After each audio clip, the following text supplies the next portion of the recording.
You're walking through tall grass in East Africa. 2 million years ago, the sun is setting. You're hungry, tired, looking for a place to sleep. Something moves in the grass ahead.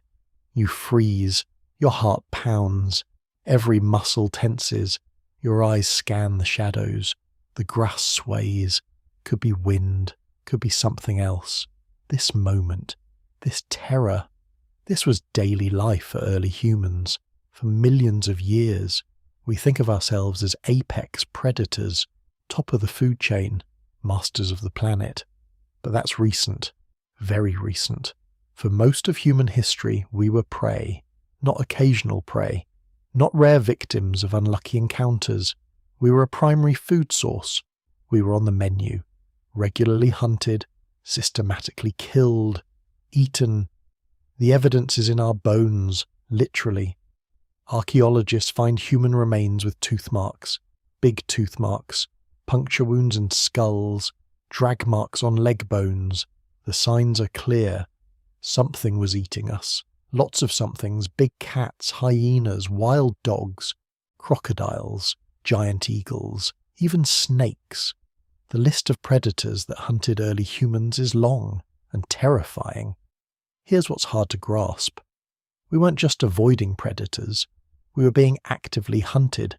These animals learned our patterns, figured out our weaknesses, developed hunting strategies specifically for humans. We were slow, weak, no claws, no fangs, no armor. Our babies were helpless for years. We slept on the ground. We couldn't run fast, couldn't climb well, couldn't fight. We were perfect prey, and we almost didn't make it. Around 70,000 years ago, something catastrophic happened. A supervolcano erupted in Indonesia, Mount Toba. The eruption was massive. It blocked out the sun, temperatures dropped, food chains collapsed, human population crashed. Genetic evidence suggests we dropped to maybe 10,000 individuals. Some estimates go lower, maybe 3,000, maybe 1,000. We nearly went extinct. But here's the thing. The volcano wasn't the only threat. We were already struggling, already on the edge, already being hunted to the brink. The predators were winning. Every night was a gamble. Every sleep was a risk. Close your eyes and you might not wake up. That was reality. For hundreds of thousands of years. Think about what that does to a species. That constant pressure, that endless fear, that nightly terror. It shaped us, changed us, made us what we are.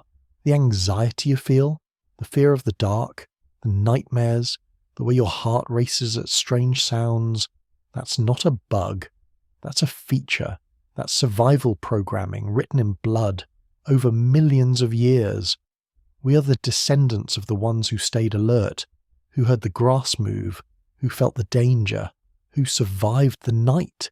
Everyone else got eaten. Here's the thing about being prey. It changes you. Not just your behavior, your body, your brain, your entire biology. Early humans developed something unique, something no other prey animal had. We got paranoid, deeply, fundamentally paranoid, and it saved us. Look at other prey animals, zebras, gazelles, antelopes. They get hunted constantly, but watch them. 5 minutes after a lion attack, they're grazing again, calm, relaxed, like nothing happened. They don't carry the fear forward. They can't afford to. Constant stress would kill them faster than predators. But humans, we're different. We remember. We worry. We imagine threats that aren't there yet. We plan for dangers that might never come. This seems like a flaw. Anxiety disorders, PTSD, insomnia, depression. These look like bugs in the system. They're not. They're features. Expensive features, but they kept us alive. A gazelle that stays anxious after an attack wastes energy. Burns calories it needs for running. Dies faster. But a human that stays anxious. That human checks the cave entrance twice. Keeps the fire burning all night. wakes up at small sounds, posts a guard, makes better weapons, that human survives. We paid a price for this, a huge price. But we're here. The relaxed humans aren't. Anthropologists found something fascinating in the fossil record. Early human skeletons show signs of chronic stress, bone markers that indicate constant elevated cortisol, growth disruptions from childhood trauma, stress fractures from running. These weren't sick individuals. This was normal. This was everyone. Living as prey rewired our entire stress response system, made it hair trigger sensitive, always on, always watching. Your amygdala is bigger than it should be, overbuilt. That's the fear center of your brain. It lights up at shadows, at rustling, at anything unexpected. That's not broken. That's deliberate. That's millions of years of predators teaching your ancestors to jump at shadows, because the ones who didn't jump, they got eaten. The ones who jumped at 100 false alarms and one real threat, they survived. Natural selection doesn't care about your peace of mind. It cares about your survival, and paranoia works. Think about sleep. Most animals sleep deeply, fully. They need to. Sleep is when bodies repair, when brains consolidate memory, when immune systems rebuild. But deep sleep is dangerous. You're vulnerable, unaware, easy prey. So humans developed something weird. We sleep in cycles, 90-minute loops, light sleep, deep sleep, REM sleep, then back to light. Every 90 minutes you surface, almost wake up. Your brain checks the environment, scans for threats, then drops you back down. You don't remember this. It happens below consciousness, but it's there, every night. Your brain checking if you're about to be eaten. Other primates do this too, but not as intensely, not as frequently. Humans are extreme. We also developed something called sentinel sleeping. In groups, humans naturally stagger their sleep cycles. Someone's always in light sleep, always partially aware, always ready to sound the alarm. You don't plan this, you don't think about it. It just happens. Put humans together and they automatically create overlapping watch schedules. This is unconscious, biological, written into our sleep architecture by predators. Even our dreams reflect this. Nightmares about being chased, about falling, about teeth and claws and things in the dark. These aren't random. They're simulations, practice runs, your brain rehearsing escape, preparing responses, building muscle memory for threats you've never faced. Children have more nightmares than adults, way more, because children were the most vulnerable, the most targeted, the most eaten. Young brains needed extra practice, extra preparation, so they dreamed about monsters and woke up screaming and learned to fear the dark. That fear kept them alive. Here's what's really interesting. Humans are the only primates that can't sleep in trees safely. Adult humans, anyway. We're too big, too heavy, too clumsy. Chimps sleep in trees. Gorillas build nests in branches. Orangutans sleep 50 feet up. Safe from ground predators. But somewhere in our evolution, we got too large, too awkward. We couldn't sleep in trees anymore. We had to sleep on the ground.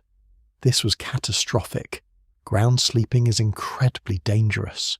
You're exposed, accessible, surrounded. So we needed something else, something to replace the safety of trees. We needed fire. Fire changes everything. It creates a barrier, a perimeter of light and heat. Predators hate fire, fear it, won't cross it. Anthropologists debate when humans first controlled fire. Some say 2 million years ago. Others say 400,000. The evidence is messy, disputed. But here's what matters. Whenever we got fire, we got it because we needed it. Desperately. Not for cooking, not for warmth, for protection. Fire let us sleep. Think about that. Fire didn't make us human because it cooked our food. It made us human because it kept us alive through the night. Every advance in human technology traces back to this. To being prey. To being hunted. To barely surviving. Stone tools? Not for hunting at first. For defense. For butchering scavenged meat before predators came back. For digging safe sleeping spots. Spears? Not for attacking. For keeping distance. For making predators think twice. Language? For warning calls. For coordinating defense. For passing down information about threats. Even our social groups. The size of human tribes isn't random. It's optimal for defense. Enough people to post guards. To watch all approaches. To mob a predator if needed. Too few people and you can't defend the group. Too many and you can't feed everyone. The number that worked, 30 to 50 individuals. That's still the natural human group size. That's how many people you can really know, really trust, really coordinate with. Anthropologists call it Dunbar's number. But it's not about social capacity, it's about survival math. It's about how many people you need to not get eaten. Being prey shaped our emotions too. Guilt, shame, embarrassment. These seem like psychological problems. They're not. They're social glue. They keep groups together, and groups are what kept us alive. A human alone is dead. Easy target. No chance. But humans together, that's different. That's dangerous. That's something predators avoid. So we evolved emotions that punish isolation, that reward cooperation, that make us desperate to belong. Loneliness hurts, physically hurts. Rejection activates the same brain regions as physical pain. That's not metaphor, that's biology. Because for early humans, rejection meant death. Being cast out meant being eaten. So we evolved to fear it more than almost anything. Your social anxiety, your fear of judgment, your need for approval, that's predator pressure. That's natural selection teaching you that the group is safety and alone is death. Even our intelligence might trace back to this, to being prey. Predators are smart. They have to be. Hunting requires planning, pattern, recognition, predicting behavior. But prey that survives smart predators, that prey has to be smarter, has to outthink the hunters, has to anticipate, innovate, adapt faster. This creates an arms race. Predators get smarter, prey gets smarter, back and forth, escalating. Humans lost the physical arms race. We got weaker, slower, more vulnerable. But we won the cognitive arms race. We got smarter, way smarter. Smart enough to eventually flip the script. Smart enough to become the hunters. But that took millions of years. Millions of years of being prey first, of being hunted, of barely surviving. The scars are still there, in your brain, in your body, in your behavior. You are the descendant of the most paranoid, anxious, hyper-vigilant humans who ever lived. Because the relaxed ones didn't make it. You carry their fear, their vigilance, their survival instinct, and it still works. It still keeps you alive. Just in different ways now. The predators changed, but the programming remains. If you are liking the content, please subscribe and let me know where you're watching from and what time it is. I always check the comments. We're going to keep going. There's more to this story, more evidence, more questions, more pieces of the puzzle about what it meant to be prey. The predators shaped us in ways we're still discovering, ways that show up in unexpected places, in our bodies, our cultures, our choices. Let's look at what the bones tell us. The bones tell stories, not metaphorical stories, real ones, written in tooth marks and fractures and the way pieces are missing. When archaeologists find ancient human remains, they look closely, very closely, under microscopes, with special lights. They measure grooves, count punctures, map damage patterns. What they find is disturbing. Take Swartkrans Cave in South Africa. Researchers found 130 early human fossils there, dating back about 1.8 million years. These were Australopithecus and early Homo species, our ancestors. 27% of those fossils show predator damage, not scattered damage, not random breaks from rocks falling. Specific patterns, tooth marks, puncture wounds, the kind you get from being bitten. One skull has 2 holes, perfectly spaced. The distance matches leopard canines exactly. Upper and lower teeth. The leopard bit down on this person's head, probably carried them that way, up into a tree. We know this because leopards cache their kills in trees, away from other predators. They still do it today. Another skull from the same cave has different marks, wider spacing, bigger teeth, probably a saber-toothed cat. Different predator, same result. These weren't isolated incidents. This was common. Over a quarter of the humans at this site got eaten. But it gets worse. At Sterkfontein Caves, also in South Africa, researchers found juvenile human remains. A child, maybe 4 years old. The skull has damage on top, big puncture wounds. The spacing matches a large eagle. Eagles hunt primates. They still do. In Africa today, crowned eagles take monkeys regularly. Swoop down, grab them, carry them off. This child was probably snatched the same way. Imagine that. You're 4-year-old playing near the cave entrance. You look away for a moment. A shadow passes. When you look back, they're gone. Just gone. No body, no trace. Just talon marks in the dirt. That was real. That happened.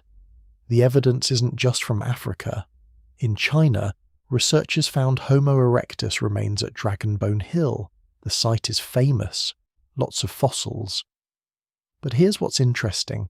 The bones are mixed with hyena bones. Lots of hyena bones. And the human remains show gnaw marks, hyena teeth marks. The hyenas were eating humans, dragging bodies back to their den, crunching bones. This wasn't a human living site. This was a hyena den. The humans were food. In Europe, Neanderthal sites show similar patterns. Bones with carnivore damage, skulls with puncture wounds, evidence of scavenging and hunting.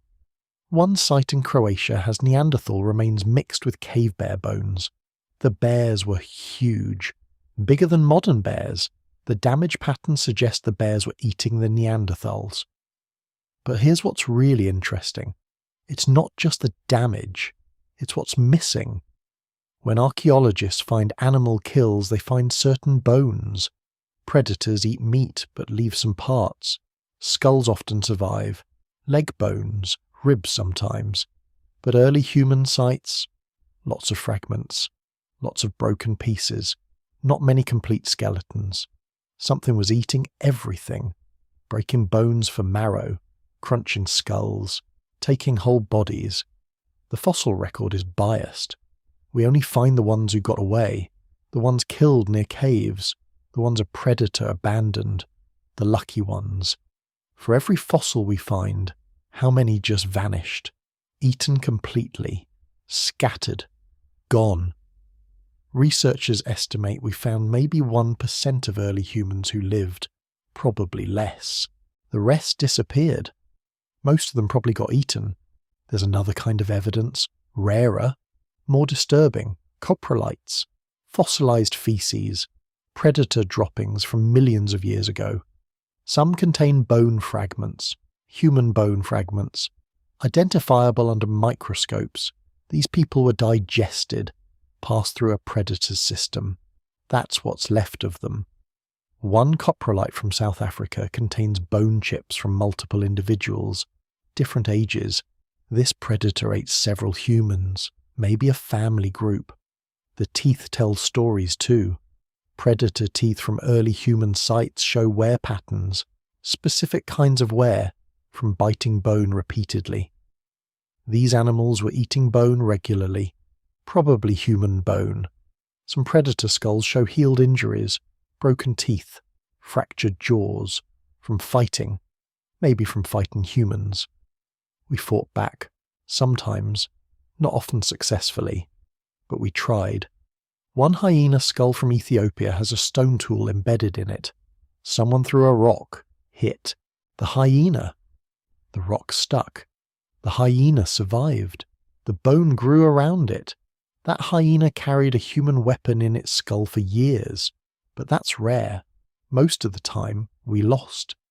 The bone chemistry tells us more. Scientists can analyze isotopes in bones, figure out what animals ate, where they hunted, what their diet was. Predators from early human sites show interesting patterns. Their nitrogen isotopes indicate they ate meat regularly, including primate meat, including us. Some predators show seasonal patterns, more human remains in dry seasons, when other prey was scarce. We were fallback food. When times got tough, predators ate humans. But some show year-round patterns. They ate humans constantly. We were a staple food source. The caves themselves are evidence. Many early human fossils come from caves, but not from living sites, from predator dens. The caves were full of bones, mixed bones, antelope, baboons, humans, all together. These were storage sites, feeding sites. The predators lived there, brought food there, ate there. We weren't living in these caves. We were being brought there as food. One cave in South Africa has layers, different time periods, different occupants. Early layers show leopard occupation, human bones with leopard damage. Later layers show hyena occupation, human bones with hyena damage. Even later, humans finally moved in. We inherited these caves after the predators left, or after we drove them out, or after we got strong enough to fight them off. The caves were predator territory first. We were just visiting, usually involuntarily. There's evidence from more recent times too, not fossils, actual observations. Early explorers in Africa documented man-eating lions. The Tsavo lions killed 135 people in 1898, took them from railway camps, dragged them into the bush, ate them.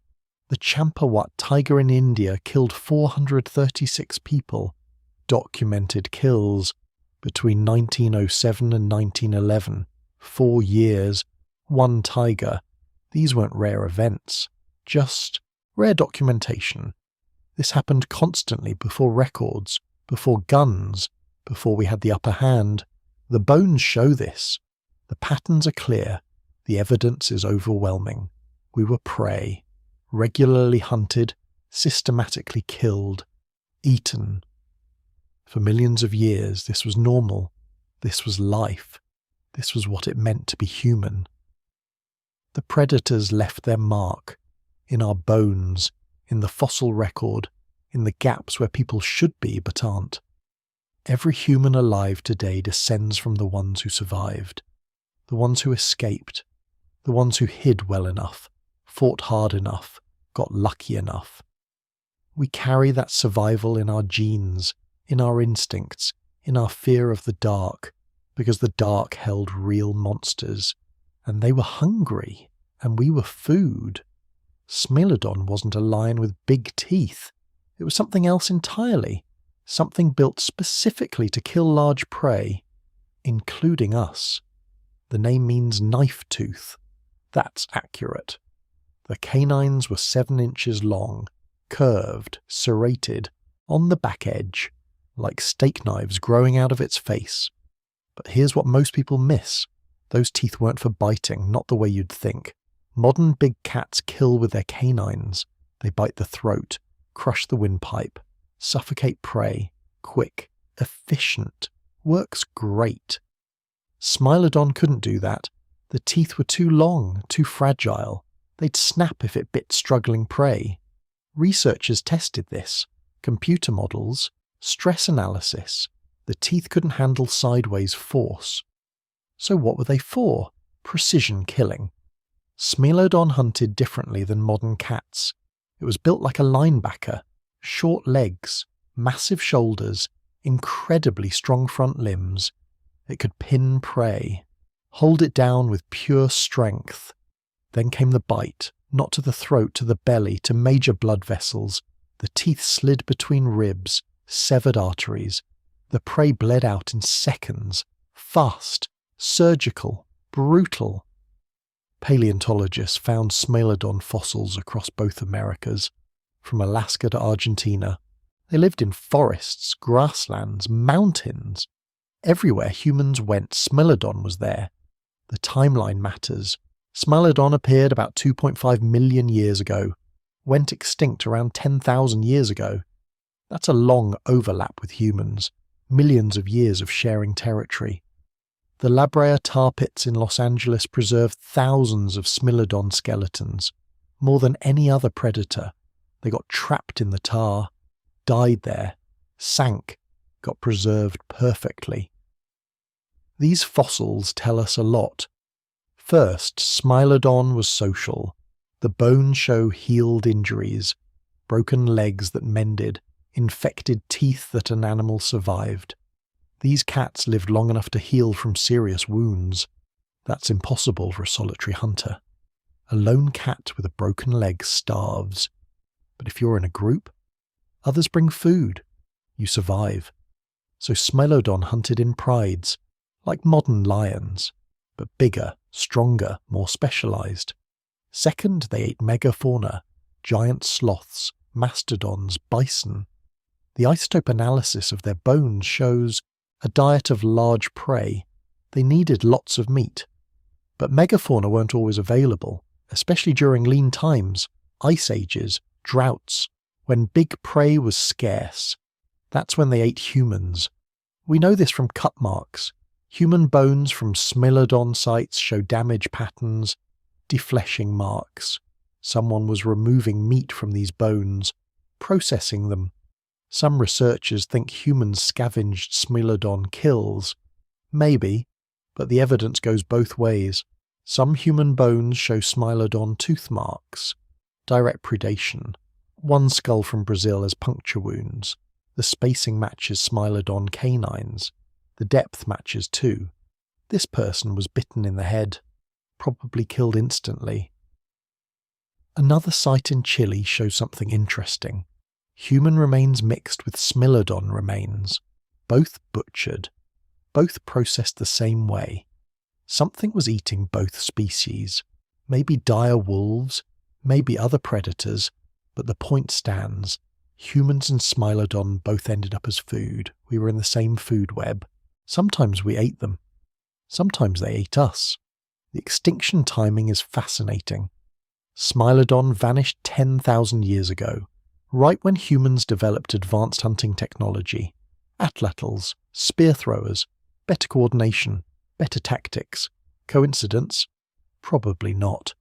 Humans likely contributed to Smilodon extinction, not by hunting them directly, by killing their prey, mastodons, giant sloths, horses, camels. All the megafauna disappeared around the same time. Climate change played a role too. The Ice Age ended. Forests replaced grasslands. Megafauna habitats shrank. But humans were the final push. We outcompeted them, took their food, pushed them to extinction. Poetic justice, maybe. They hunted us for millions of years. We got smart enough to hunt back. But before that happened, Smilodon was a constant threat. A nightmare predator perfectly designed to kill large prey. Think about encountering one. You're walking through tall grass. You hear something. Turn around. Nothing. There. But you feel watched. Then movement. Low, fast. Something huge bursts from cover. Massive shoulders, thick muscles, mouth open. Those teeth visible even from a distance. You run. Doesn't matter. Smilodon was fast over short distances, built for ambush, for explosive power. It hits you from behind, knocks you down, pins you with its weight. You can't move, can't breathe. Those front limbs are too strong. Then you feel the teeth sliding in between your ribs, finding your heart, your lungs, major vessels. It's over in seconds, quick, almost merciful compared to other predators, but terrifying, absolutely terrifying. The fossil record shows Smilodon preferred certain prey, medium to large animals, things they could pin and kill quickly, things worth the energy expenditure. Humans fit that profile. We were the right size, slow enough to catch, weak enough to pin, soft enough to kill easily. We were ideal prey. And Smilodon knew it. Indigenous stories from the Americas mention giant cats, creatures with enormous teeth, man-eaters, monsters. These stories might be cultural memory, passed down for thousands of years, stories about Smilodon, about the cats that hunted us. The Cherokee tell stories of giant cats in caves. The Navajo speak of predators with knife teeth. The Aztecs depicted big cats in their art, exaggerated canines, fearsome hunters. Maybe these are just stories, mythology, imagination, or maybe they're memories, distant echoes of real encounters, real fear, real predators that shaped human culture. Smilodon left its mark on us, not just in fossils, in our collective memory, our stories, our nightmares about big cats with impossible teeth. We survived them, barely, through luck, through cunning, through developing weapons and fire and cooperation. But for millions of years they had the advantage. They were stronger, faster, better armed, purpose-built killing machines. We were just meat, walking meat, trying to survive long, enough to reproduce. Every human alive descends from the ones who escaped, who hid, who fought, who survived Smilodon and all the other predators. We carry that survival in our DNA, in our instincts, in our fear of big cats. That fear is ancient, genetic, earned through millions of years of being hunted. Smilodon is gone now, extinct for 10,000 years. But the fear remains, the memory, the knowledge that we were once prey to something perfectly designed to kill us.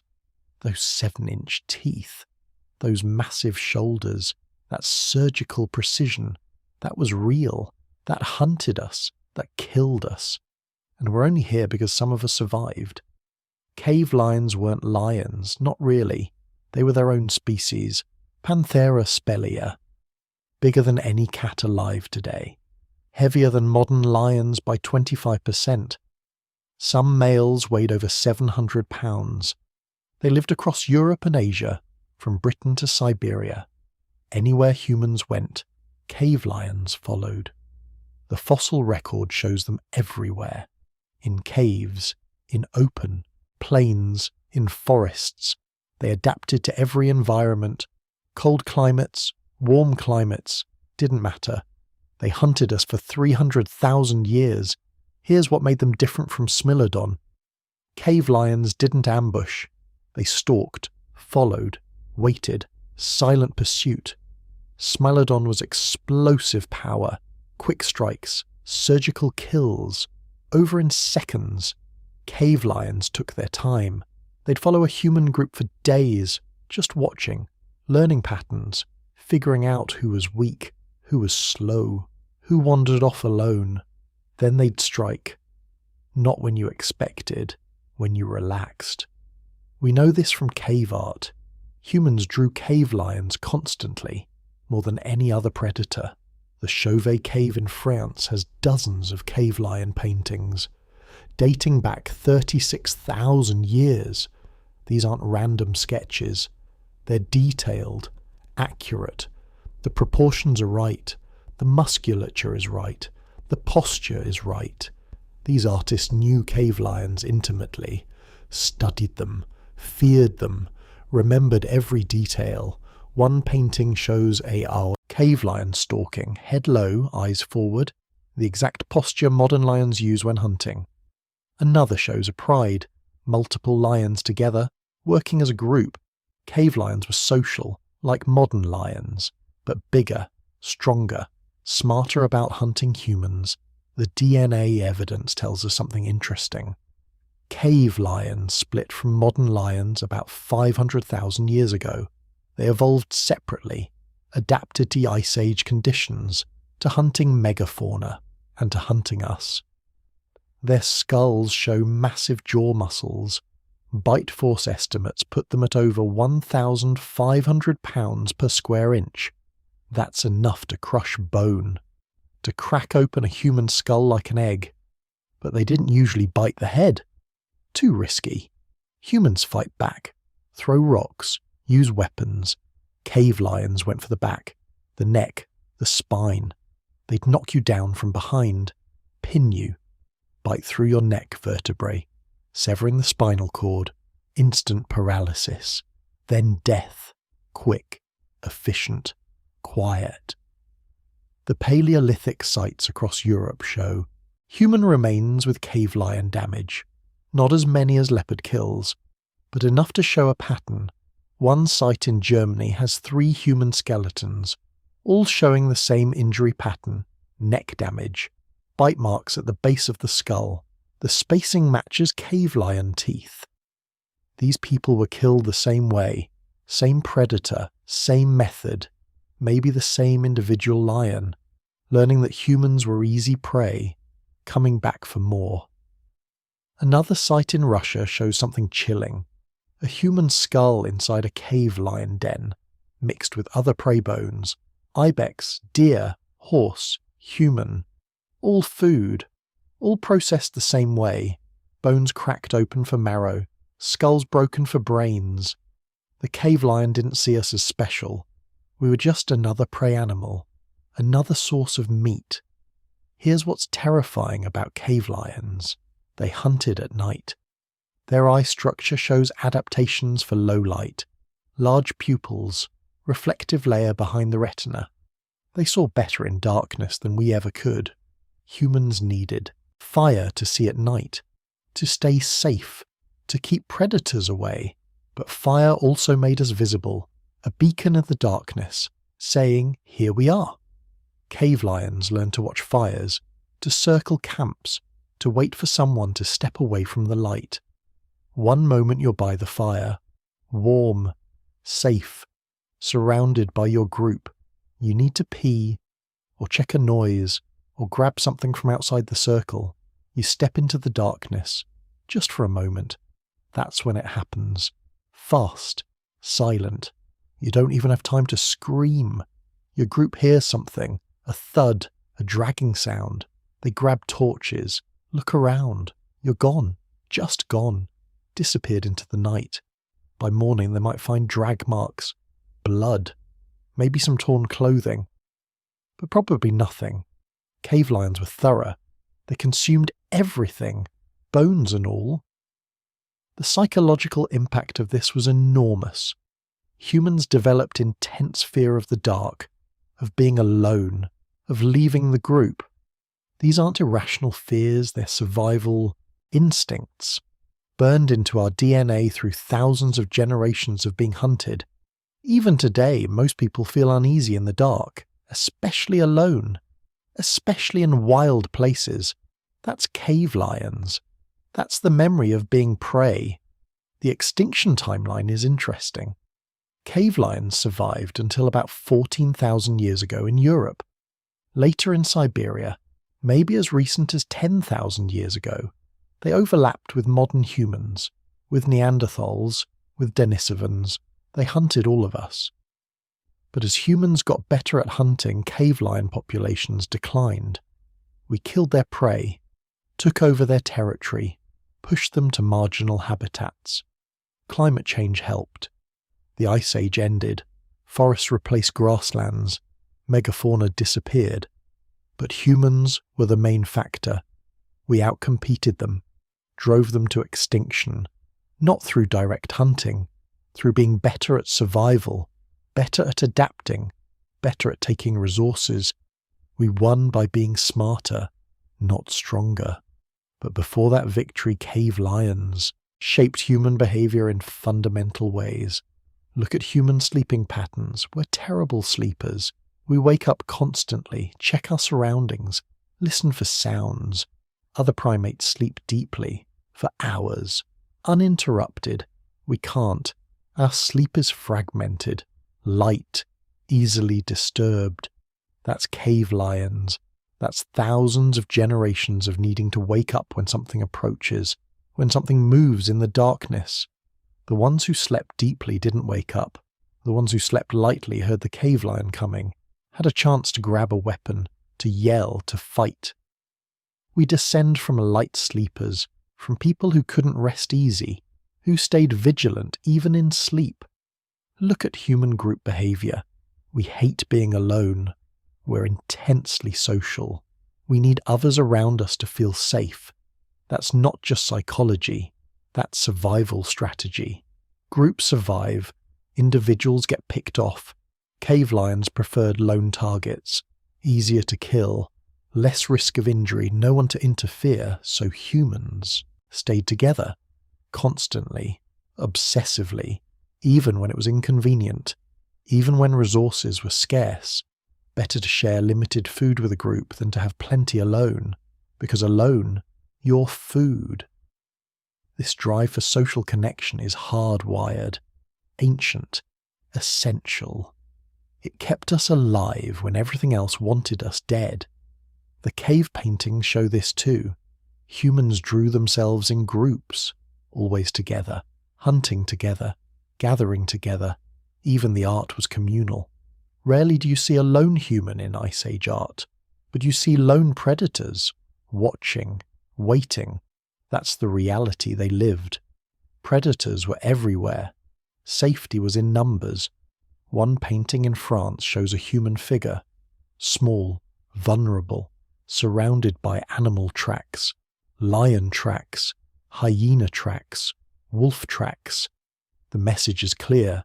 We were surrounded, outnumbered, constantly at risk.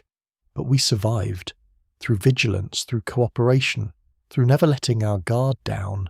The cave lion is gone now, extinct for 14,000 years, but the fear remains, the instincts, the behaviors. You feel uneasy in the dark.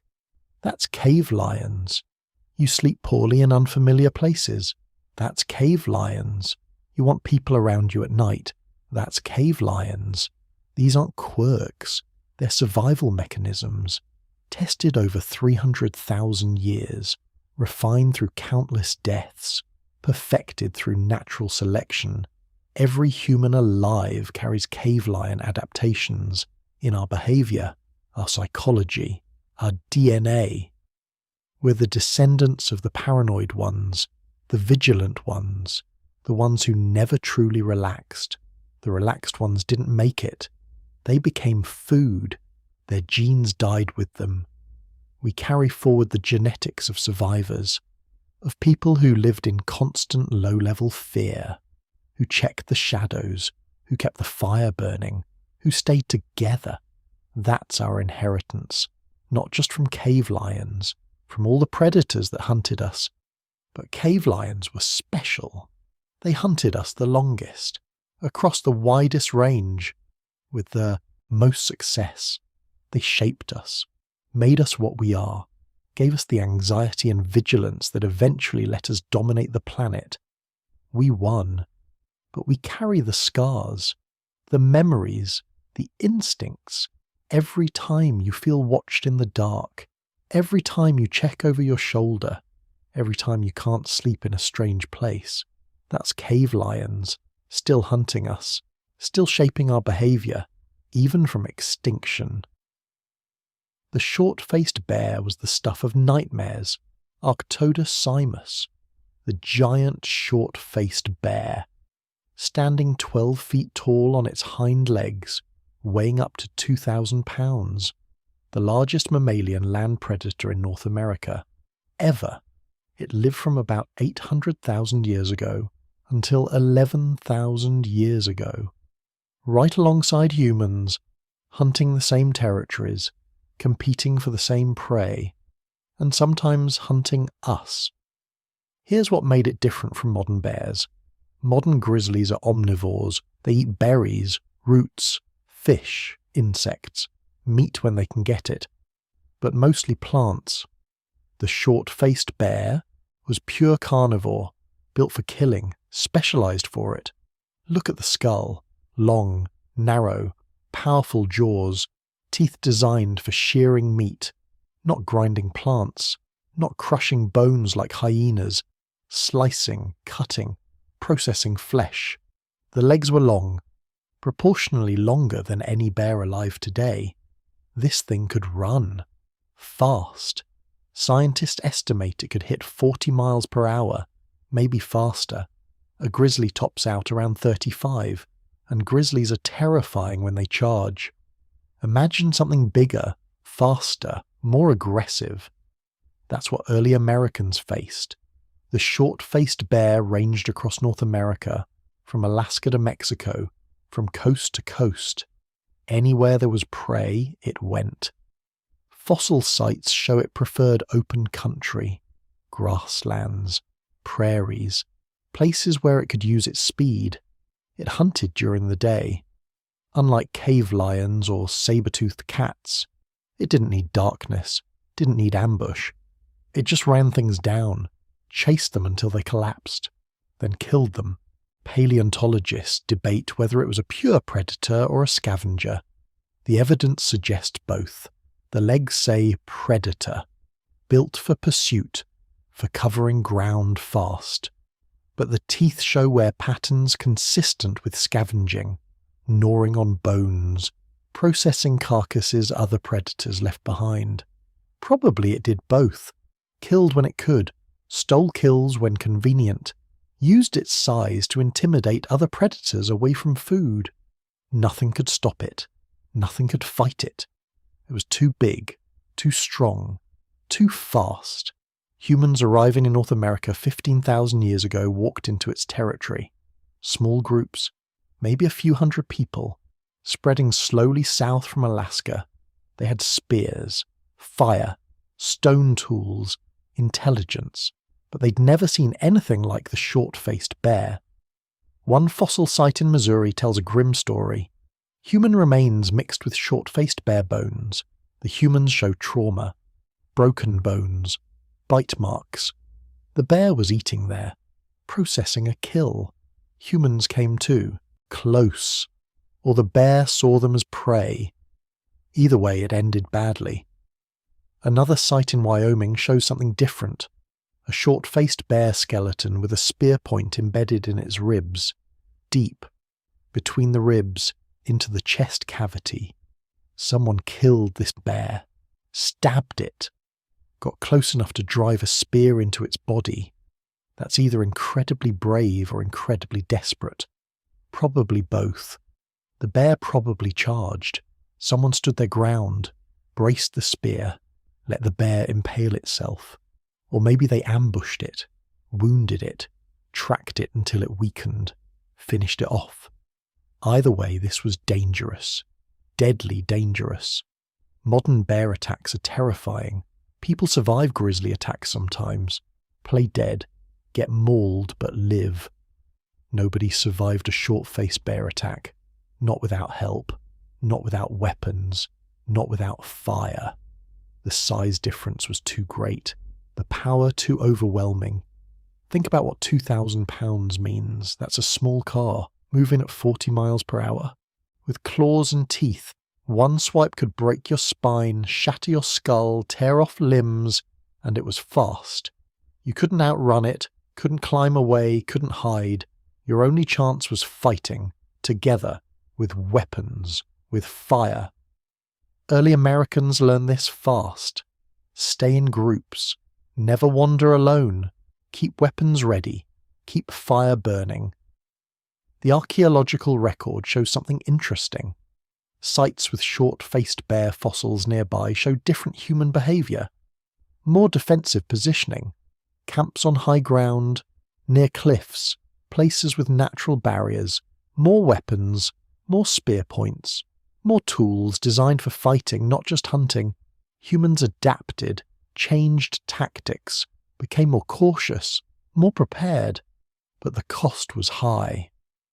We don't know how many people died to short-faced bears.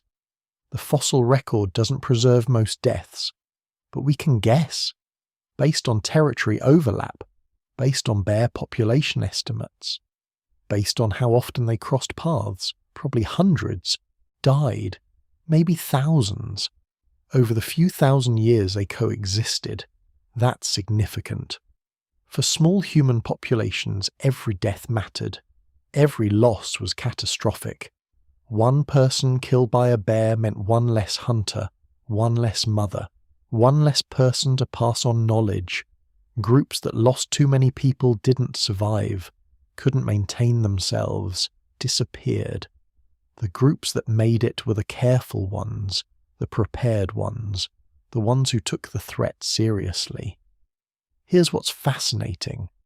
The short-faced bear went extinct around 11,000 years ago, right when human populations were expanding. Climate change played a role. The Ice Age ended. Megafauna declined. Prey animals disappeared. But humans were a factor too. We competed for food, killed their prey, pushed them out of prime territory. We probably killed bears directly too. Not for sport, for survival, for safety. A short-faced bear near your camp was a death sentence. You couldn't coexist.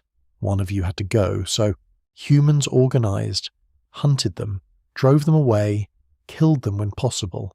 Not easy, not safe, but necessary. Over time, bear populations dropped, fragmented, isolated, then disappeared. We didn't hunt them to extinction deliberately, but we contributed, made their survival harder, took away their advantages. The last short-faced bears probably lived in marginal habitats, mountains, remote areas, places humans hadn't reached yet. Then they were gone, extinct, just fossils and memories. But they left their mark on us, on human behaviour in North America. Look at Native American stories, across different tribes, different regions, different languages. They all have bear stories, giant bears, monster bears, bears that hunt humans. These stories are ancient, passed down through generations. They describe something real, something remembered. The details match. Huge size, incredible speed, unstoppable power, man-eater. These aren't myths, they're history, oral history, preserved in stories because writing didn't exist yet. The fear was real, the threat was real, the memory persisted. Even today, people in bear country feel it. That unease, that vigilance, that knowledge that something bigger and stronger shares the landscape. That's not irrational, it's inherited. Genetic memory, cultural memory, passed down from people who lived with real threats. The short-faced bear is gone, but the fear remains, the caution, the respect for large predators. You feel nervous in wild places. That's not weakness, that's wisdom, ancient wisdom, earned through death and survival. Your ancestors faced the short-faced bear. Some died, some lived. The ones who lived were careful, prepared, respectful of danger. You carry their caution, their vigilance, their survival instincts. Every time you check your surroundings in the wilderness, every time you feel watched, every time you move carefully through unknown territory. That's them. That's the survivors, still protecting you, still keeping you alive. The short-faced bear taught humans something important. We're not invincible. We're not safe just because we're smart. The world has teeth, big teeth, fast teeth, deadly teeth. Survival requires respect, preparation, community, vigilance. Those lessons served us well, not just against bears, against everything, against all the threats we faced. We survived because we learned, because we adapted, because we never forgot what it meant to be prey. The short-faced bear was one teacher among many. But it was a harsh teacher, an unforgiving one. It killed the careless, the unprepared, the overconfident. It let the careful ones live, the vigilant ones, the ones who never relaxed, who never assumed safety. We descend from those survivors. We carry their lessons, their fears, their hard-won wisdom. The bear is extinct, but the lesson lives on. In our behaviour, our instincts, our DNA. Stay alert, stay together, stay prepared, stay alive. That's the gift of the short-faced bear, wrapped in terror, delivered through death, but a gift nonetheless. We're here because our ancestors learned, because they survived, because they never forgot. Wild dogs don't look that dangerous. They're smaller than wolves, weigh maybe 50 pounds, lean, almost delicate looking. That's deceptive. African wild dogs are the most successful predators in Africa. More successful than lions, more than leopards, more than hyenas.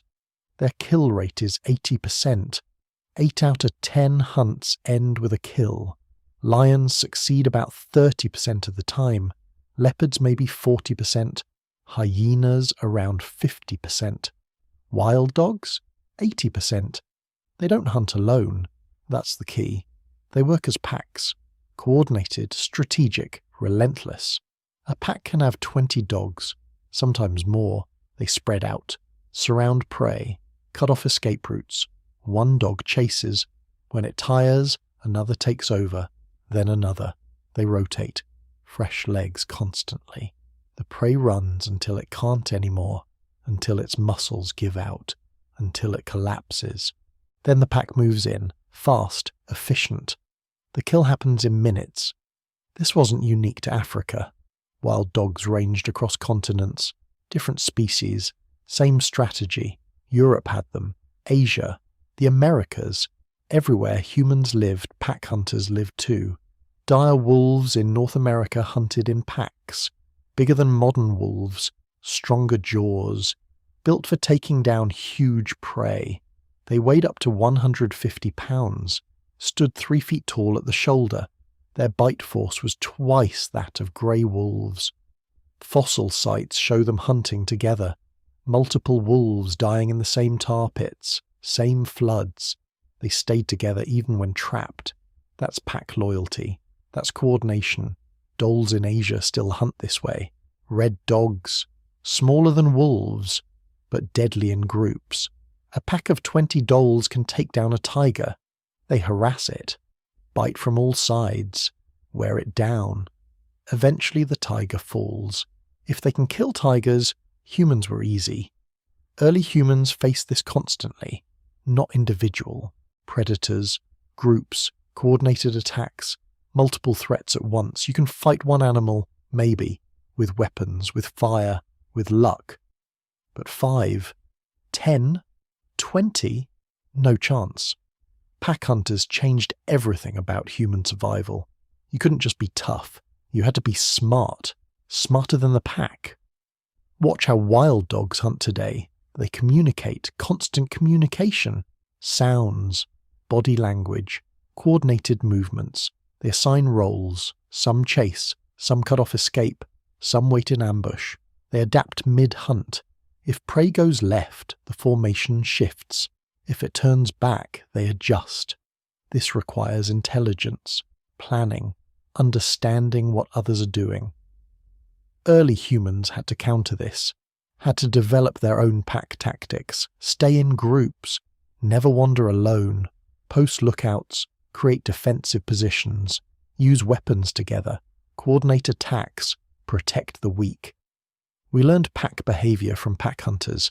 Had to. It was the only way to survive. Archaeological sites show this. Evolution. Early sites of scattered remains. People alone. Vulnerable. Later sites show clustering. People staying close. Defensive arrangements. Group burials. The ones who learned to work together survived. The loners died. Hyenas were worse than wild dogs. Much worse. Spotted hyenas. Crocuta crocuta. They've been around for millions of years, hunting humans the whole time. People think hyenas are scavengers. They're not. They're active hunters, successful ones. They kill 95% of what they eat. Only 5% is scavenged. A hyena can weigh 150 pounds.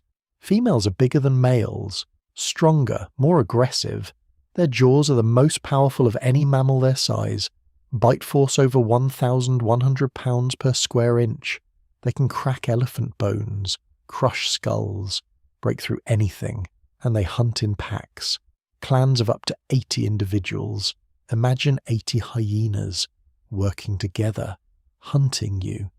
They hunt at night mostly, when humans are vulnerable, when we can't see well. They're smart, too.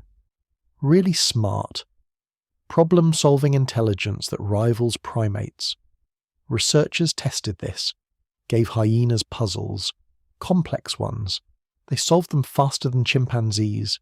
They remember individuals, hold grudges, plan revenge. One study in Tanzania showed hyenas tracking specific humans, following them for days, waiting for opportunities. A researcher left camp alone at night. A hyena clan followed him, silently, just watching, learning his patterns. He only noticed when he used a flashlight, saw eyes, dozens of eyes, surrounding him. They weren't attacking, not yet, just gathering information, figuring him out. That's terrifying. That's intelligence. Early humans faced this constantly. Hyenas learned where camps were, when people slept, who was weak, who was young. They tested defenses, probed for weaknesses, waited for mistakes. One mistake was all they needed. Cave sites in Africa show hyena attacks. Human bones dragged into hyena dens, gnawed, processed, eaten. Not just one or two, dozens, hundreds, over time. At Olduvai Gorge in Tanzania, researchers found a layer of human remains, mixed with hyena bones, hyena teeth marks on human skulls. This wasn't a battle. This was a feast. The hyenas won, completely. Another site in South Africa shows something different. Human remains in a cave, but also burned hyena bones. The humans fought back, used fire, drove the hyenas away, killed some. But at what cost? How many people died before they figured out fire worked? Hyenas are still dangerous today. They kill more people in Africa than lions do. They come into villages at night, take children, attack sleeping people, drag them away. This isn't rare. It happens regularly. Hundreds of attacks per year. Modern humans with walls and doors and lights still die to hyenas. Imagine ancient humans. No walls, no doors, no lights except fire, just darkness and sounds, movement in the shadows.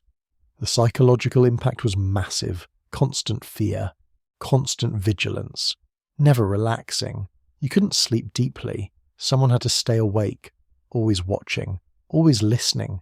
That's exhausting, physically, mentally. It wears you down. But the alternative was death, quick death, dragged into darkness, torn apart. Pack hunters forced humans to become social, not just social, cooperative. We had to trust each other, depend on each other, work together perfectly. One person failing meant everyone dying. One person sleeping on watch. One person running instead of fighting. That killed groups. So we developed social bonds, strong ones, emotional connections that made betrayal unthinkable. We punished cowards, exiled them, left them to die alone. We rewarded bravery, cooperation, self-sacrifice. The groups that did this survived. The groups that didn't disappeared. This shaped human psychology, made us tribal, made us loyal, made us willing to die for the group. That's not cultural. That's biological. Millions of years of pack, hunters selecting for cooperation. Your instinct to protect family. That's pack hunters. Your fear of being alone. Pack hunters. Your need for belonging. Pack hunters. They made us what we are. social animals, cooperative hunters, pack creatures ourselves. We survived by becoming what hunted us, by learning their tactics, by using their strategies against them. We formed packs, hunted together, protected each other, became more dangerous than any individual predator, but we paid the price in blood, in fear, in constant vigilance. The scars remain in our behavior, our psychology, our social structures. We're never comfortable alone in darkness. That's not irrational. That's memory. We sleep better with others nearby. That's not weakness. That's survival instinct. We form groups instinctively, create hierarchies, assign roles. That's pack behavior. We learned it from the animals that hunted us, the ones that forced us to adapt or die. Most humans chose adaptation. Some chose death. We descend from the adapters, from the ones who stayed together, who fought together, who survived together. Pack hunters taught us cooperation, through terror, through death, through endless pressure. The lesson stuck. We're still pack animals, still cooperative, still stronger together than apart. That's their legacy. Written in our DNA, carved into our psychology. We survived the packs by becoming a pack, the most dangerous pack ever. But we remember, deep down, what it was like before, when we were prey, when darkness meant death, when being alone meant dying, when every night was a gamble. That memory keeps us human, keeps us humble, keeps us together. The pack hunters are mostly gone now. We outlasted them, outlived them, won. But they shaped us first, made us what we needed to be, forced us to evolve. We owe them something, our social nature, our cooperation, our humanity itself, born in terror, forged in blood, perfected through survival. That's what pack hunters gave us, the gift of each other. So after everything we have covered, the claws, the teeth, the speed, the teamwork, it's natural to ask, how did we survive? Why are we here at all when so many others vanished? We weren't the biggest. We weren't the strongest. We weren't even the smartest animal in every way, yet we're the last humans left. What let us make it, when almost every force of nature was stacked against us? There's a theory that gets at the core of this puzzle. It's called the paradox of survival. It goes like this. The very things that made us vulnerable, the things that made us easy prey, also forced us to develop the traits that saved us. In other words, weakness became strength. Fear became a tool. Being hunted turned us into hunters of a different kind. Let's break that down. For most animals, survival means getting tougher, faster, or sneakier. If you're a mouse, you get better at hiding. If you're a deer, you run faster. But for early humans, none of those options really worked. We couldn't outclimb leopards. We couldn't outrun lions or bears. We didn't have thick skin or sharp claws. There was no single trait, no one big advantage that could save us. So we went a different way. Instead of doubling down on physical strength, our ancestors doubled down on thinking, on planning, on creativity. They looked for patterns. They saw connections between things that other animals missed. They remembered where predators hunted. They guessed what might happen next. They imagined dangers that weren't even there yet. For most animals, that kind of worry is a waste of energy. For us, it became a superpower. Here's the strange part. The very fact that we were hunted so often probably made our brains better. Constant pressure forces change. If you're always one mistake away from being eaten, you start to value any edge you can get. Maybe it's a sharper stick. Maybe it's a new way to warn others. Maybe it's just the habit of always looking over your shoulder. Over thousands of generations, these tiny advantages added up. Scientists see the results in our brains. Compared to other animals, our fear response is overbuilt. Our amygdala, the part that triggers fear and anxiety, is much larger than it should be. That's not a flaw. It's a memory of all the dangers our ancestors faced. Most animals reset after a scare. Humans never really relax. We keep scanning, keep worrying. It's exhausting, but it's also why we're still here. But there's another layer. Our survival wasn't just about the brain. It was about the group. We talked earlier about cooperation, but let's look at what that really means. Most animals live in groups for safety. Birds flock, fish school, antelope herd together. But human groups are different. They're not just clusters of bodies. They're networks of minds.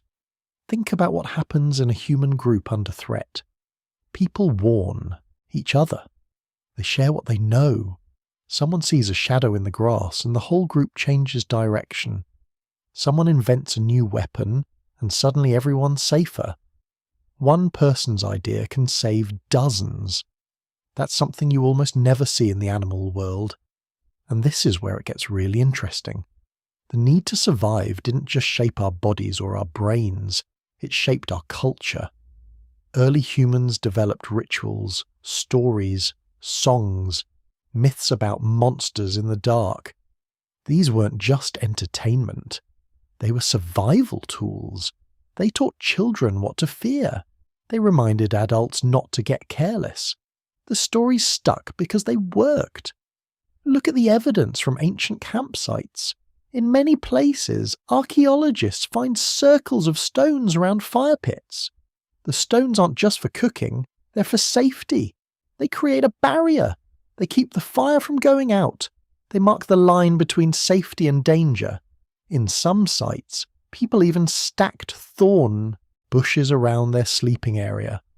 Painstaking work, but worth it if it meant living another night. Sometimes the group went even further. In a cave in Spain, researchers found evidence of an early alarm system. Strings of shells and bones hung at the cave entrance. If something brushed against them, they rattled. Not high-tech, but enough to wake someone on guard duty. Enough to buy a few seconds to grab a spear or shout a warning. It's simple, but it shows the power of planning ahead. We also see it in the tools. Early stone tools were often made together in groups. People taught each other how to shape a hand axe, how to sharpen a spear. These weren't secrets. They were shared knowledge, passed down, generation to generation.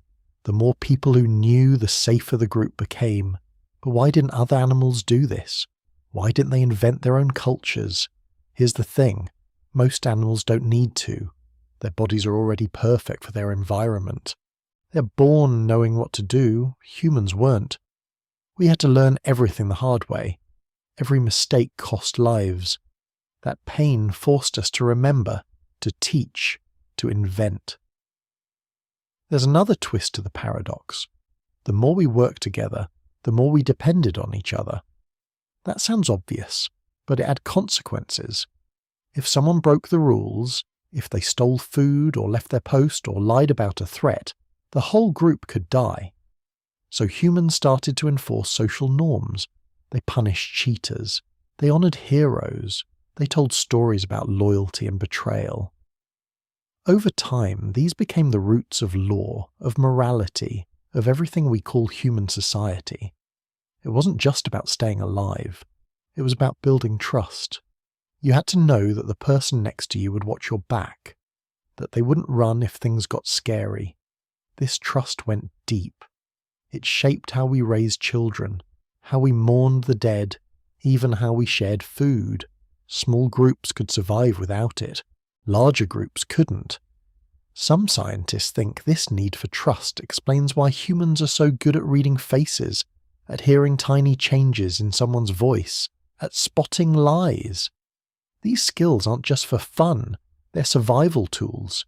If you can tell who's afraid, who's angry, who's hiding something, you can steer clear of danger, or you can rally help when you need it most. And then there's the flip side. The same pressure that made us cooperative also made us suspicious. Outsiders were dangerous. Strangers might bring new ideas, but they also brought risk. Many early human groups were small, tight-knit, and wary of anyone who looked or acted differently. That suspicion kept the groups safe, but it also set the stage for future conflicts. The line between us and them was drawn early and deep. So the paradox is this: we survived by being vulnerable. Our weaknesses forced us to become clever. Our fears made us careful. Our lack of natural weapons made us invent new ones. Our need for others made us social, but also made us wary. The things that nearly destroyed us are the same things that made us human. You can see echoes of this today. Why do so many people worry about things that will probably never happen? Why do we tell scary stories even when we're safe in our beds? Why do we form groups, clubs, teams, even when we don't have to? It's the same old pattern. The memory of danger is still inside us, even if the predators are mostly gone. Let's look at a few more details. One big change in human evolution was the way we started to use tools, not just as individuals, but as teams. Imagine a group of people hunting a mammoth. One person alone can't do it. But a dozen people, working together with spears, traps, and coordinated plans, suddenly the impossible becomes possible. This teamwork didn't just help with hunting, it worked for defense too.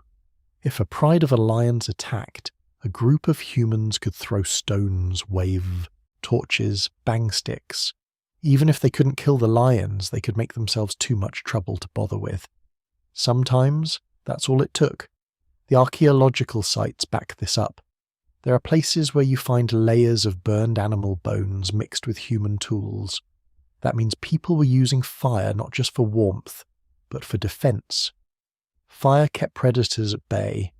It let humans claim nights that used to belong to other animals. But fire did more than that. It created a space for talking, for sharing stories, for planning the next day. Around the fire, people could relax a little, even if just for a moment. They could teach children what to fear and what to fight for.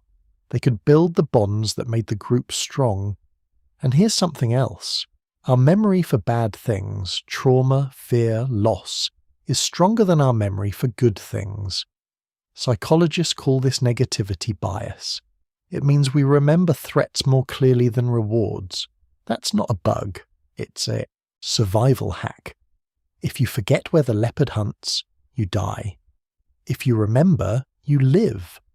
That's why ancient memories of danger shape our dreams, our stories, our fears. There's also a theory that says language itself grew out of this need to share warnings. Early words might have been simple: lion, snake, fire. But as groups got bigger, the need for more detailed warnings grew. There's a lion by the river. Don't eat those berries. Complex language meant better survival. It let us share things no other animal could. And as language grew, so did everything else. Stories, myths, plans, jokes. A group that could talk in detail could plan an ambush, could remember who owed who, could build alliances, make peace, or start wars, all because of the pressure to survive in a dangerous world. What fascinates me about this is how deep it goes. Even today, in our safest cities, we still follow these old instincts. We lock our doors, we check behind us at night. We huddle with friends in scary places. The world has changed, but our wiring hasn't. The old dangers are gone, but the habits remain. There's even evidence in our bodies. The way our eyes see movement in the dark, the way our ears pick up sudden noises, the way our hearts race when we hear a creak at midnight. These aren't just random quirks. They're echoes of a time when missing one detail could be fatal. Our sleep patterns show the same thing. Most people don't sleep deeply all night. We wake up, check our surroundings, then drift off again. In big groups, people take turns staying alert. Even today, in camps or shared houses, there's usually someone awake. These patterns go back thousands of generations, and here's a final twist to the paradox. The same fear that kept us alive also made us curious. If you're always watching for danger, you start to notice other things too. Changes in the weather, patterns in the stars, the tracks left by animals. Curiosity grew out of vigilance. The habit of watching the world closely because your life depended on it. That curiosity eventually led to science, art, and everything we call civilization. The need to survive made us careful. Being careful made us observant. Being observant made us curious. Curiosity changed everything. So the predators that hunted us didn't just shape our bodies or our habits. They shaped our minds, our cultures, even our dreams. The paradox is that we owe our greatest strengths to our greatest dangers. Every time we gather around a fire, tell a story, or check a shadow at night, we're living out the same old survival dance. It's humbling when you think about it. We're not here because we were the best or the strongest. We're here because we adapted in the only way we could, by changing not just what we did, but who we are. The predators gave us fear, but fear gave us everything else. And now, as we look back at the dangers of the past, maybe there's a kind of gratitude mixed in. The world was never safe, but it was always fascinating, and that's why we're still here, asking questions, telling stories, and looking for meaning in the darkness. Next, let's see what happens when the group becomes the answer. When survival isn't just about fear or cleverness, but about the power of many working as one. Let's take a step back and really look at this idea. Safety in numbers. It seems simple. Animals gather in groups so the weakest aren't picked off as easily. But when you look at humans, it goes much deeper than that. Safety in numbers didn't just keep us alive. It changed the way we think, the way we solve problems, even the way we feel. In a way, it shaped the entire story of us. Start with the basics. Most animals band together for one reason, not to get eaten. Gazelles run in herds, fish form schools, birds flock. The math is simple. If you're one of 100, your odds are better than if you're alone. Predators can't eat everyone, so you blend in. You hide behind others. Sometimes you survive just because you're not the slowest. But humans took this to a new level. For us, being part of a group wasn't just about blending in. It was about working together on purpose. We didn't just huddle and hope. We planned. We watched each other's backs. We created systems that made the group smarter than any one person. Picture a small camp in the past, maybe 10, maybe 20 people. Night falls. Somewhere out in the dark, something is watching. A lion, maybe, or a pack of wild dogs. Alone, you wouldn't stand a chance. But together, things change. Some people sleep near the fire, others stay awake, listening. If someone hears a branch snap, they whisper to the others. Maybe a few grab burning sticks or rocks. They don't wait for the attack. They get ready. Even a small warning can make the difference between life and death. Here's where it gets interesting. In a group, one person's mistake doesn't doom everyone. If someone gets tired and drifts off, someone else is still alert. If a child cries out, someone soothes them while another keeps watch. It's a system with backups, built-in safety nets. The group covers for each other's weaknesses. It's not just about defense either. Look at hunting. Alone, a human can't bring down much, maybe a rabbit or a bird, but working together, with roles divided, we could hunt animals far bigger than ourselves. Some people would drive prey toward others lying in wait. Some would set traps, while others watched for danger. Communication made this possible. Simple signals, a wave, a shout, a certain whistle, could change the plan instantly. Archaeologists found evidence of this teamwork everywhere. In ancient sites, you find animal bones with marks from different weapons. Sometimes dozens of spear points are found around a big animal. Too many for one person. Someone had to organize that. Someone had to say, you take the left, I'll take the right. When I signal, we move together. That's advanced thinking for any animal. But the real magic came from sharing information.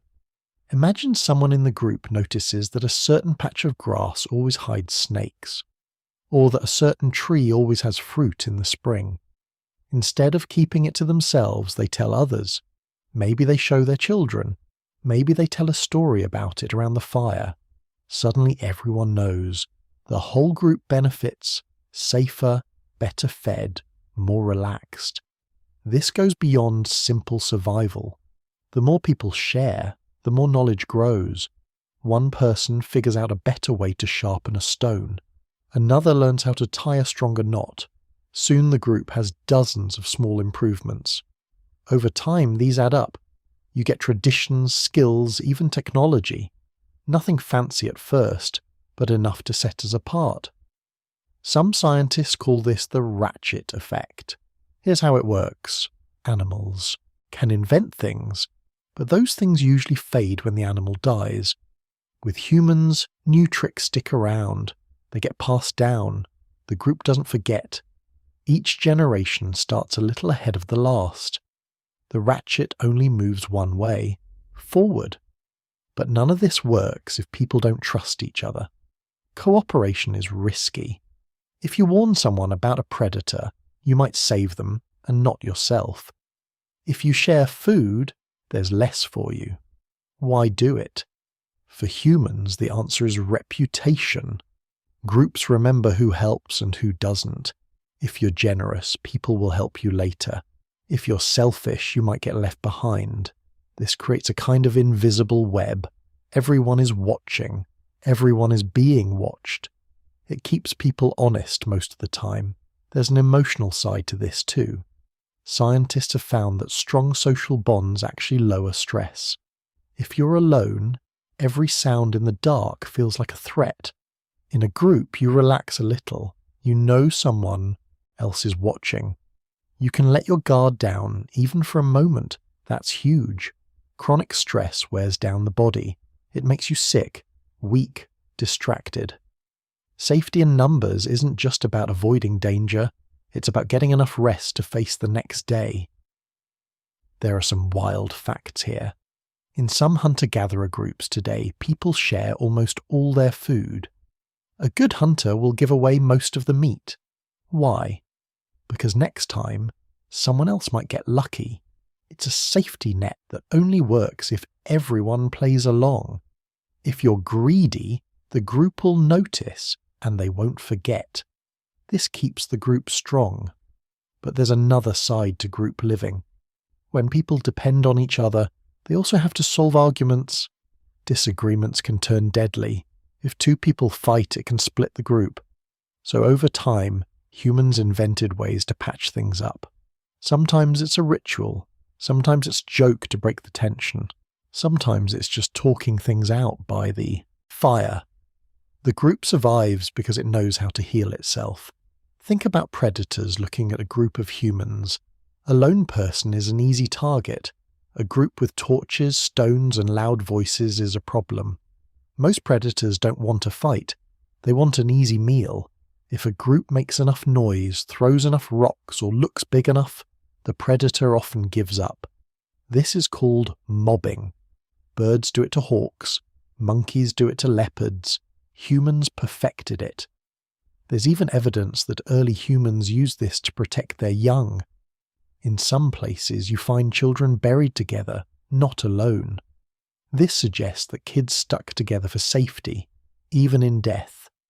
The group's instinct was to protect its weakest members. Here's something else. Groups made us more flexible. If one person got sick, others could take over their work. If an elder remembered where water was in a drought, that knowledge could save dozens of lives. If someone invented a new way to fish, the whole group ate better. The group's strength was always more than the sum of its parts. Sometimes different groups met and merged. Maybe two bands of people bumped into each other by a river. At first, there might be tension or fear, but if they decided to cooperate, they could trade stories, tools, and even members. This mixing spread ideas faster. It also made the group more diverse. New skills, new genes, new stories. Over time, this helped humans adapt to every corner of the world. Of course, groups could also fight. Competition for food, water, or safe places often led to conflict. But most of the time, the benefits of staying together outweighed the risks. A group that fell apart was easy prey. A group that stuck together could survive almost anything. The way people organized their groups mattered. In some places, families stayed together for life. In others, people moved between groups. Some groups had leaders. Others made decisions by talking things out. There was no single way to do it. The main thing was that everyone played a part. Even kids had jobs, collecting firewood, watching for danger, learning by copying adults. Here's a cool detail. The way humans communicate in groups is special. We use not just words, but faces, hands, and body language.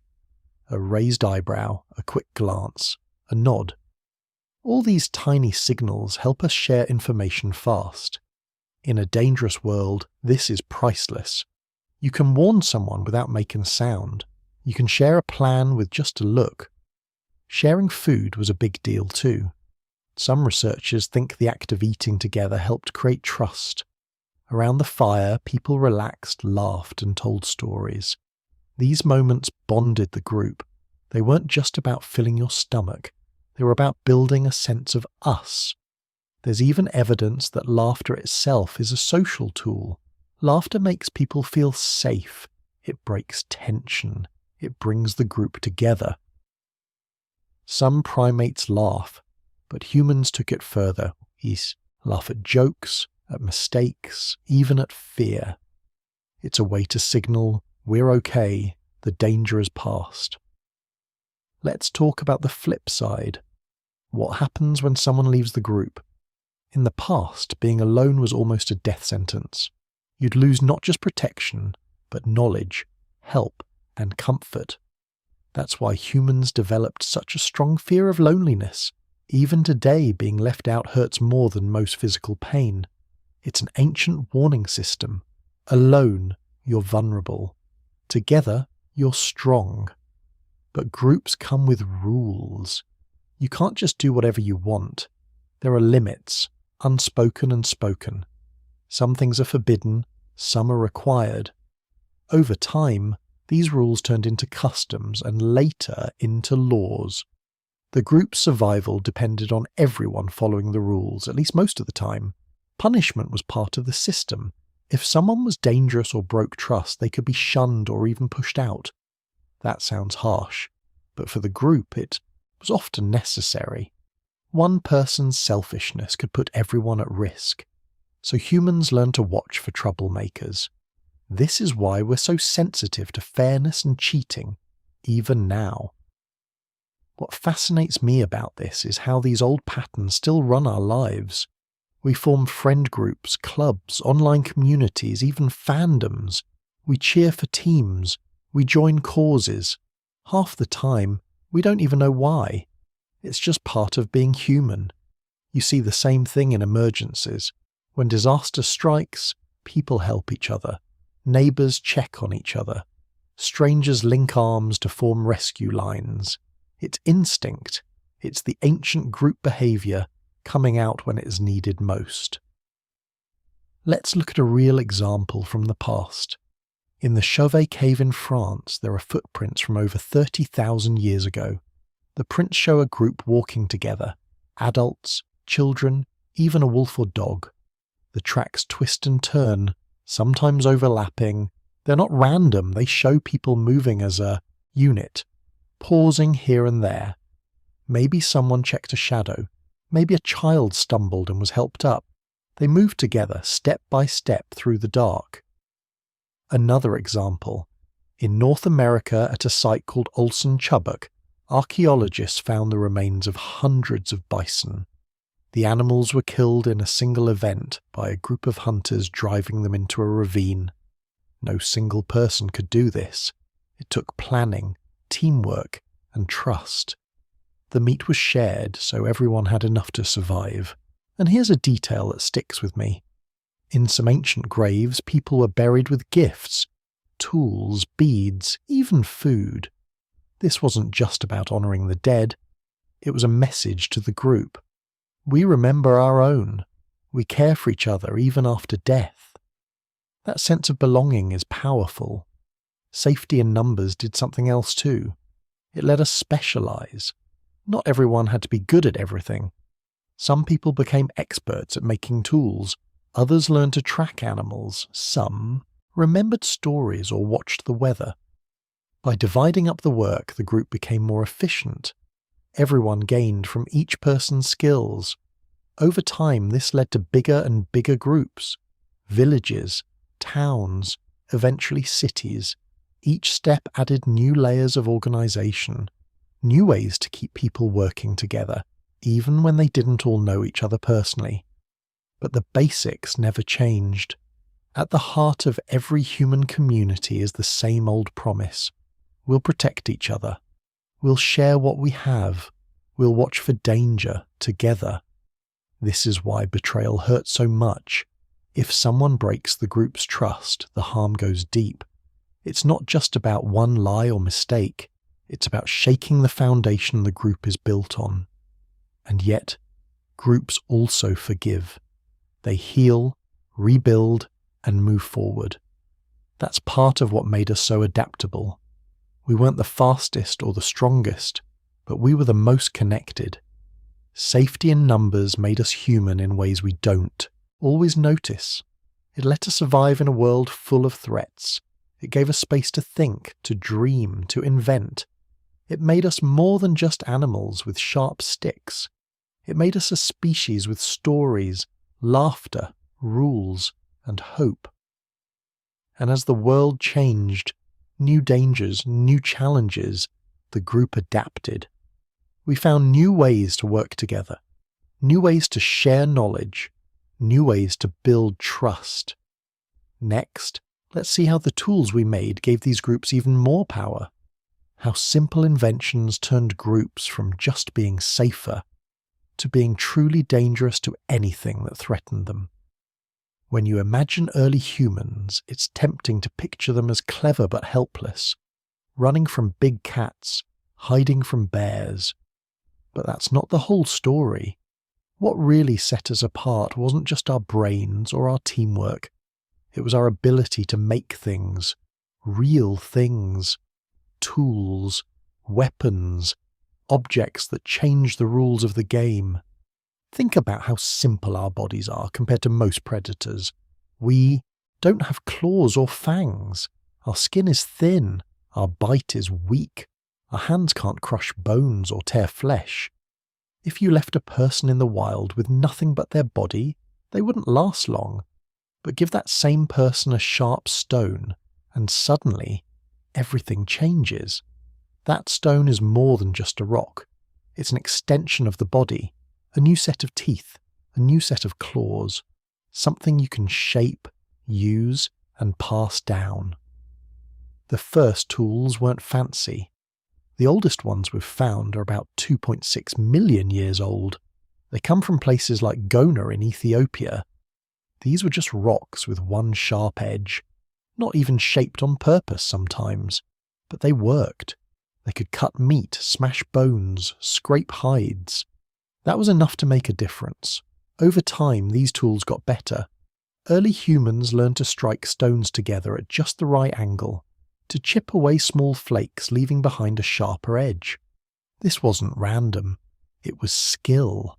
Learned, practiced, improved. If you ever try it yourself, you'll see how hard it actually is. Getting a flake off a rock takes patience and practice. But once you know the trick, you can do it again and again. Here's a cool detail. The most common early tool is called the older one chopper. It's just a round stone, broken to create a sharp edge on one side. But it's everywhere you look in early human sites, in Africa, Asia, even parts of Europe. For almost 1,000,000 years, people made these choppers the same way. The design didn't change much. Why? Because it worked. But eventually something shifted. Around 1.7 million years ago, a new kind of tool appeared, the hand axe. These are sometimes called Herculean tools, after a site in France where they were first found. A hand axe is bigger than a chopper. It's shaped on both sides to make a teardrop point. Think of it as the Swiss Army knife of the Stone Age. You could cut, chop, dig, scrape, even throw it if you needed to. These tools took real skill to make. You had to plan each strike. Know what you wanted before you started. Some of the best ones look almost perfect. Smooth, symmetrical, balanced. Making a hand axe isn't just about strength. It's about thinking ahead. You have to picture the finished tool in your mind. Decide where to hit. Control your force. If you mess up, the whole thing breaks and you start over. This kind of planning is rare in the animal world. Some birds and chimps use sticks or rocks, but they don't shape them. They don't plan 10 steps ahead. Early humans did. Here's what's wild. Acheulean hand axes show up everywhere. Africa, the Middle East, India, Europe. For more than 1,000,000 years, people made these tools nearly the same way. That's longer than any technology has lasted since. Cars, computers, even writing. None of those have lasted so long without changing. It shows how useful and reliable these tools were. Now you might wonder, what's so important about a stone knife? It's not just about cutting. With a sharp edge, you can butcher animals more easily. You can get at the marrow in bones, which is packed with calories. You can skin hides for clothing and shelter. You can dig for roots and tubers. A sharp tool means you can eat things other animals can't. That's a huge advantage. There's something else too. Tools let you defend yourself. If a predator comes close, a group with stones and sticks has a fighting chance. You can throw rocks, jab with sharpened sticks. You're not just running anymore, you're fighting back. That's a big step. It's not just about surviving, it's about changing your place in the food chain. Scientists have found sites where early humans clearly used tools for defense. In some places, you find piles of stones near cave entrances. These aren't natural. They were brought there, probably to be used as throwing weapons. Some caves have sharpened wooden spears, dating back hundreds of thousands of years. These weren't used for hunting small animals. They're too large and heavy. More likely, they were for keeping big predators at bay. One famous example comes from Schöningen, Germany. In a brown coal mine, archaeologists found wooden spears that are about 300,000 years old. These spears are shaped carefully, balanced for throwing. The tips are hardened in fire. They're deadly at short range, even against large animals. If you picture a group of people armed with these standing together, you start to see how the balance of power began to shift. But it's not just about weapons. Tools changed how people got food too. With sharp stones, you can cut meat from a carcass that a lion or hyena left behind. You can break open bones for marrow. No animal wastes food like humans do now. Back then, every bite counted. Every scrap was fought over. Tools meant you could get more from every kill, even if you weren't the one who brought the animal down. There's evidence that early humans scavenged from predator kills. At some sites, you find stone tools mixed with animal bones that have cut marks, on top of tooth marks from big cats. That tells a story. The predator killed the animal first, then humans showed up, chased the predator away, and used tools to take what was left. That takes guts. You need sharp eyes, quick reflexes, and a willingness to take risks. As tools improved, humans started to become hunters themselves, not just scavengers. The oldest stone-tipped spears are about 500,000 years old. These were made by fitting a sharp stone point onto a wooden shaft. It's harder than it sounds. You have to find the right materials, shape the point, attach it with glue or sinew, but once you have a spear, you can hunt animals you never could before. Bigger prey, more meat, more food for the group. Spear points show up all over the world. In South Africa, at a place called Kathu Pan, archaeologists found stone spear tips that are 500,000 years old. These weren't just thrown. They were probably used for stabbing at close range. It's dangerous work, but it puts you in control. You're not waiting for leftovers anymore. You're taking the risk and the reward. As humans got better at making weapons, the animals around them started to change too. Some predators became more cautious. Others disappeared from certain areas. The balance was shifting. Humans weren't just prey anymore. They were starting to become dangerous. But there's another side to technology that's easy to miss. It's not just about the object itself. It's about what making and using it does to your mind. When you shape a stone tool, you're practicing patience. You're learning from mistakes. You're teaching others. Every time you make a new tool, you're building on what you learned before. That's how culture starts. Not in stories or art, but in the hands, chip by chip, blow by blow. Some scientists think tool making actually changed our brains. It's not just that smart people made better tools. Making tools might have made people smarter. It's a feedback loop. The better you get at making things, the more your brain grows. The more your brain grows, the more you can invent. Over thousands of years, small changes add up. That's how you go from a sharp stone to a hand axe, from a hand axe to a spear, from a spear to a bow and arrow. And here's something that gets overlooked. Tools were shared. Not just the objects, but the know-how.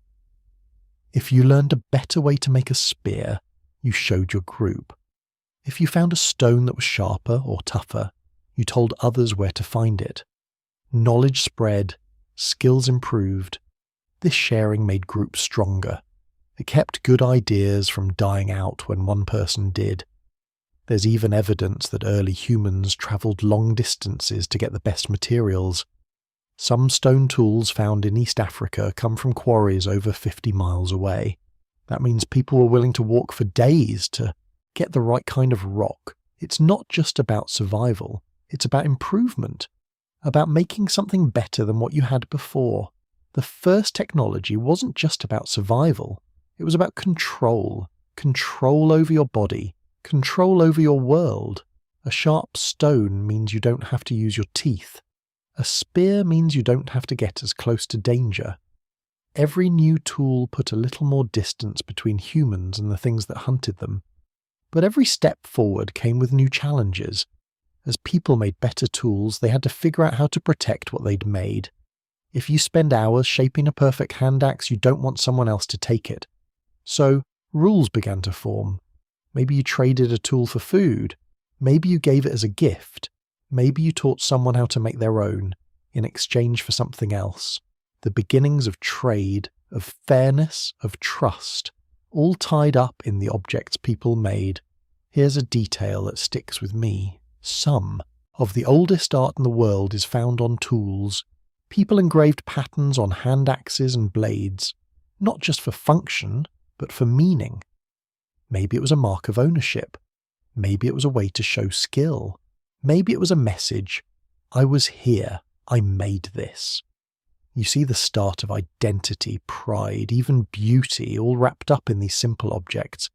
As technology improved, so did the risks people could take. With better weapons, groups could hunt bigger animals, mammoths, bison, even giant sloths. These hunts were dangerous. People got hurt, but the payoff was huge. Enough meat to feed a whole group for days, even weeks. Success meant you could survive longer droughts, colder winters, bigger threats. But the real magic of early technology was how it let people dream bigger. Once you have tools, you start to imagine what else you can do. What if you could make a sharper point? What if you could tie a stone to a stick? What if you could throw something farther? Each answer led to new inventions. Each invention changed what was possible. There's a theory called cumulative culture. It means that each generation builds on what the last one did. Tools are a perfect example. One person's discovery becomes the next person's starting point. Over time, you get more than just better tools.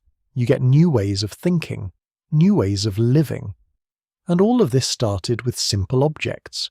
Stones chipped by hand, wooden spears hardened in the fire, nothing fancy. But these tools were enough to tip the scales, enough to make a group of small, slow, soft humans into something predators had to respect. Here's the thing. Technology isn't just about the objects. It's about the power to change your world. Every tool is a little piece of freedom. Freedom from hunger. Freedom from fear. Freedom to try something new. And as soon as humans started making tools, the world began to change. Not just for us, but for everything around us. Carnivores had to adapt. Prey. Animals had to watch out for new dangers. Even the land itself changed, as people dug, cut, shaped, and built. But the biggest change was inside us. Tools taught us patience, planning, and sharing. They turned small groups into powerful teams. They let us imagine futures that were safer, richer, more interesting. They gave us a handhold in a world that was always trying to shake us loose. So next time you see a simple stone tool in a museum, remember, it's not just a rock. It's the start of something bigger. The first step on a long road. The proof that humans were never just victims. They were creators, problem solvers, dreamers. And as powerful as those first tools were, there was still one thing missing. Something that would change everything again. The next leap wasn't just about chipping stone or sharpening sticks. It was about fire, controlled, harnessed, and used on purpose. Fire wasn't just a tool, it was a game changer. It turned the night from something to fear into something you could survive, even thrive in.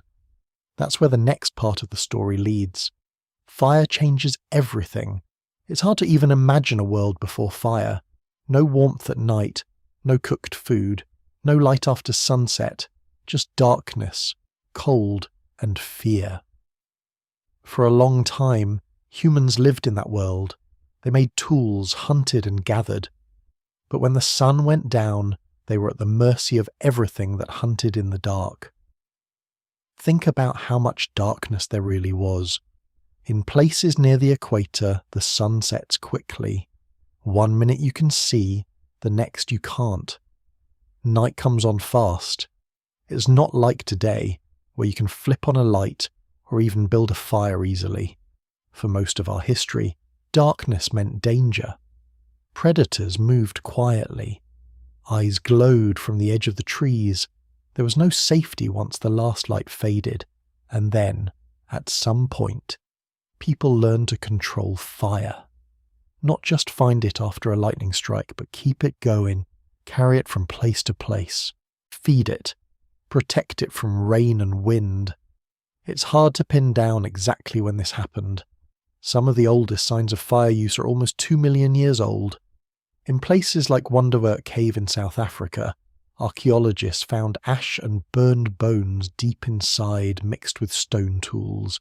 That means people were bringing fire inside, not just finding it outside. But even that doesn't mean they could make fire from scratch. For a long time, fire was probably rare.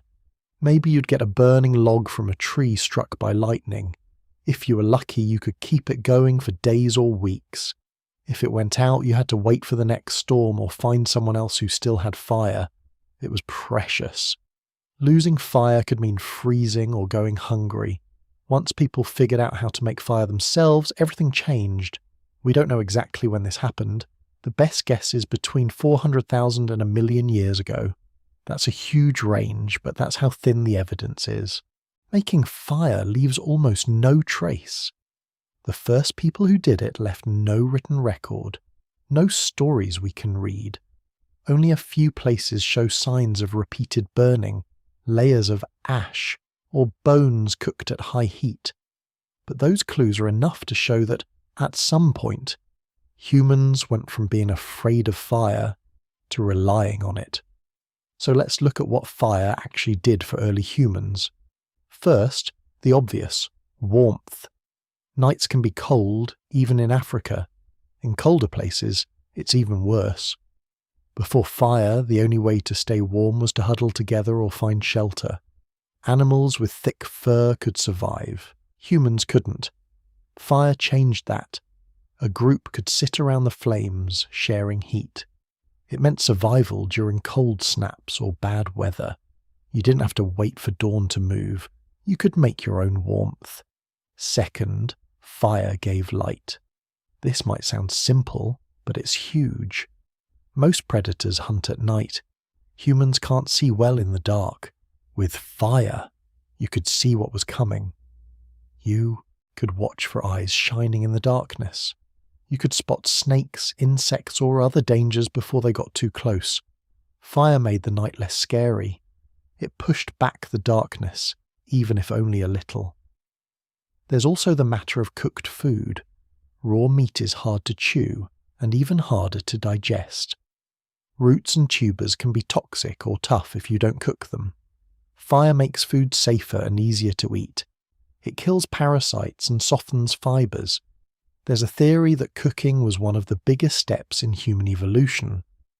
When you cook food, your body spends less energy digesting it. You get more calories from the same bite. That means more energy for your brain. Over thousands of years, that extra energy may have helped our brains grow bigger. Cooking also changes what you can eat. With fire, people could eat plants and animals that would have made them sick before. Burned bones found at ancient camps show that early humans ate a wider range of animals than their neighbours. They roasted marrow bones, cracked them open, and ate every scrap. Nothing went to waste. But here's something people don't always think about. Fire is also a weapon. Not just a tool for warmth or cooking, but a real weapon. Animals are scared of fire. Even big predators, lions, leopards, hyenas, keep their distance. In many places, people used fire to keep camps safe. They'd build a ring of flames around their sleeping area. Some groups still do this today. It's a simple but powerful barrier. The light and heat tell animals to stay away. Imagine how different that made things. Before fire, sleeping at night was risky. Something could sneak up in the dark and you'd never know. With fire, you had a warning. If a predator got close, you could see it. If it tried to cross the flames, the heat would drive it back. It wasn't perfect, but it was better than nothing. Fire was also useful for hunting. Some groups used it to flush animals out of hiding. By burning grass or brush, they drove prey into open ground or toward waiting hunters. This isn't just a guess. There's evidence from Australia, Africa, and even North America that people used fire to shape the land. They burned fields on purpose, creating fresh grass that attracted animals. Over time, this changed the landscape itself. Places that burned regularly grew different plants. Animals followed the new growth, and people followed the animals. Fire let humans adapt to almost any environment. They could survive in cold forests, dry grasslands, and even deserts. With fire, you can boil water to make it safe. You can dry meat to keep it from rotting. You can smoke hides to make them last longer. The list goes on and on. But controlling fire isn't easy. It takes skill and attention. If you're careless, a spark can burn down your shelter, or worse, an entire forest. Early humans had to learn not just how to make fire, but how to keep it under control. That skill was passed down, generation after generation. Kids grew up watching their parents tend the flames. They learned when to add wood, how to keep it burning through rain, how to put it out safely. Fire also changed how people thought about time. Before fire, night was dead time. You couldn't do much after sunset. Maybe tell a few stories, then sleep. With fire, you could stay awake longer. You could talk, plan, teach, and even make new tools. Some archaeologists think this extra time around the fire led to more complex language. People had to fill the hours. They talked, argued, told stories. This is where culture starts to grow. There's another angle too. Fire changed our social lives. Sitting around a fire is different from sitting in the dark. The light draws people together. Faces are visible. Voices carry further. It's a place to share food, news, or secrets. In many cultures, the fire is the heart of the group. Even today, people are drawn to campfires, fireplaces, or even candles. There's something comforting about flames. Maybe it's an echo of our deep past. Let's talk about a specific example. Wonderwork Cave in South Africa is a deep, dark cavern. Inside, archaeologists found layers of ash, burned bones and stone tools. Some of the ash is over 1 million years old. That means people were burning fires deep inside the cave, not just at the entrance. It takes skill to carry a flame that far.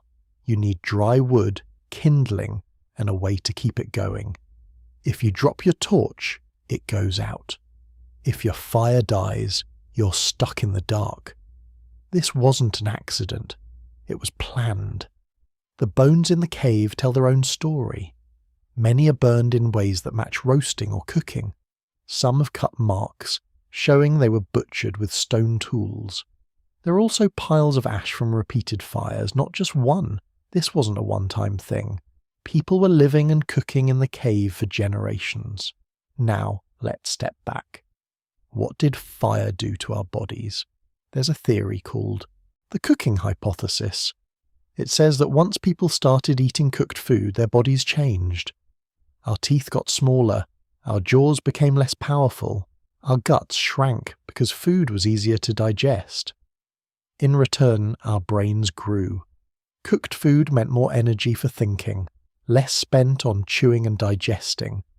Over thousands of years, this shaped who we became. Fire also had risks, burns of course, but there's more. Smoke from fires can damage lungs, especially in caves or closed spaces. Breathing smoke day after day isn't healthy. Some scientists think this led people to build better shelters or to invent ways to vent smoke. Maybe it even made some groups leave caves for open camps. There's another risk too. Fire can destroy. If a group left a fire unattended, it could burn down forests, kill animals, and ruin food supplies. Some of the earliest signs of large fires might be human-made, not natural. This power to shape the land came with responsibility, and with mistakes. Here's something worth thinking about. Fire is both friend and enemy. It's life and death, safety and danger. Early humans had to respect it. Maybe that's why so many myths and legends treat fire as something sacred.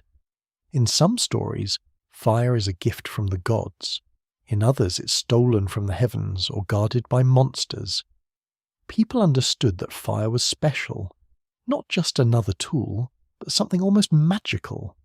Fire also made humans more mobile. With fire, you can travel farther. You're not tied to caves or warm places.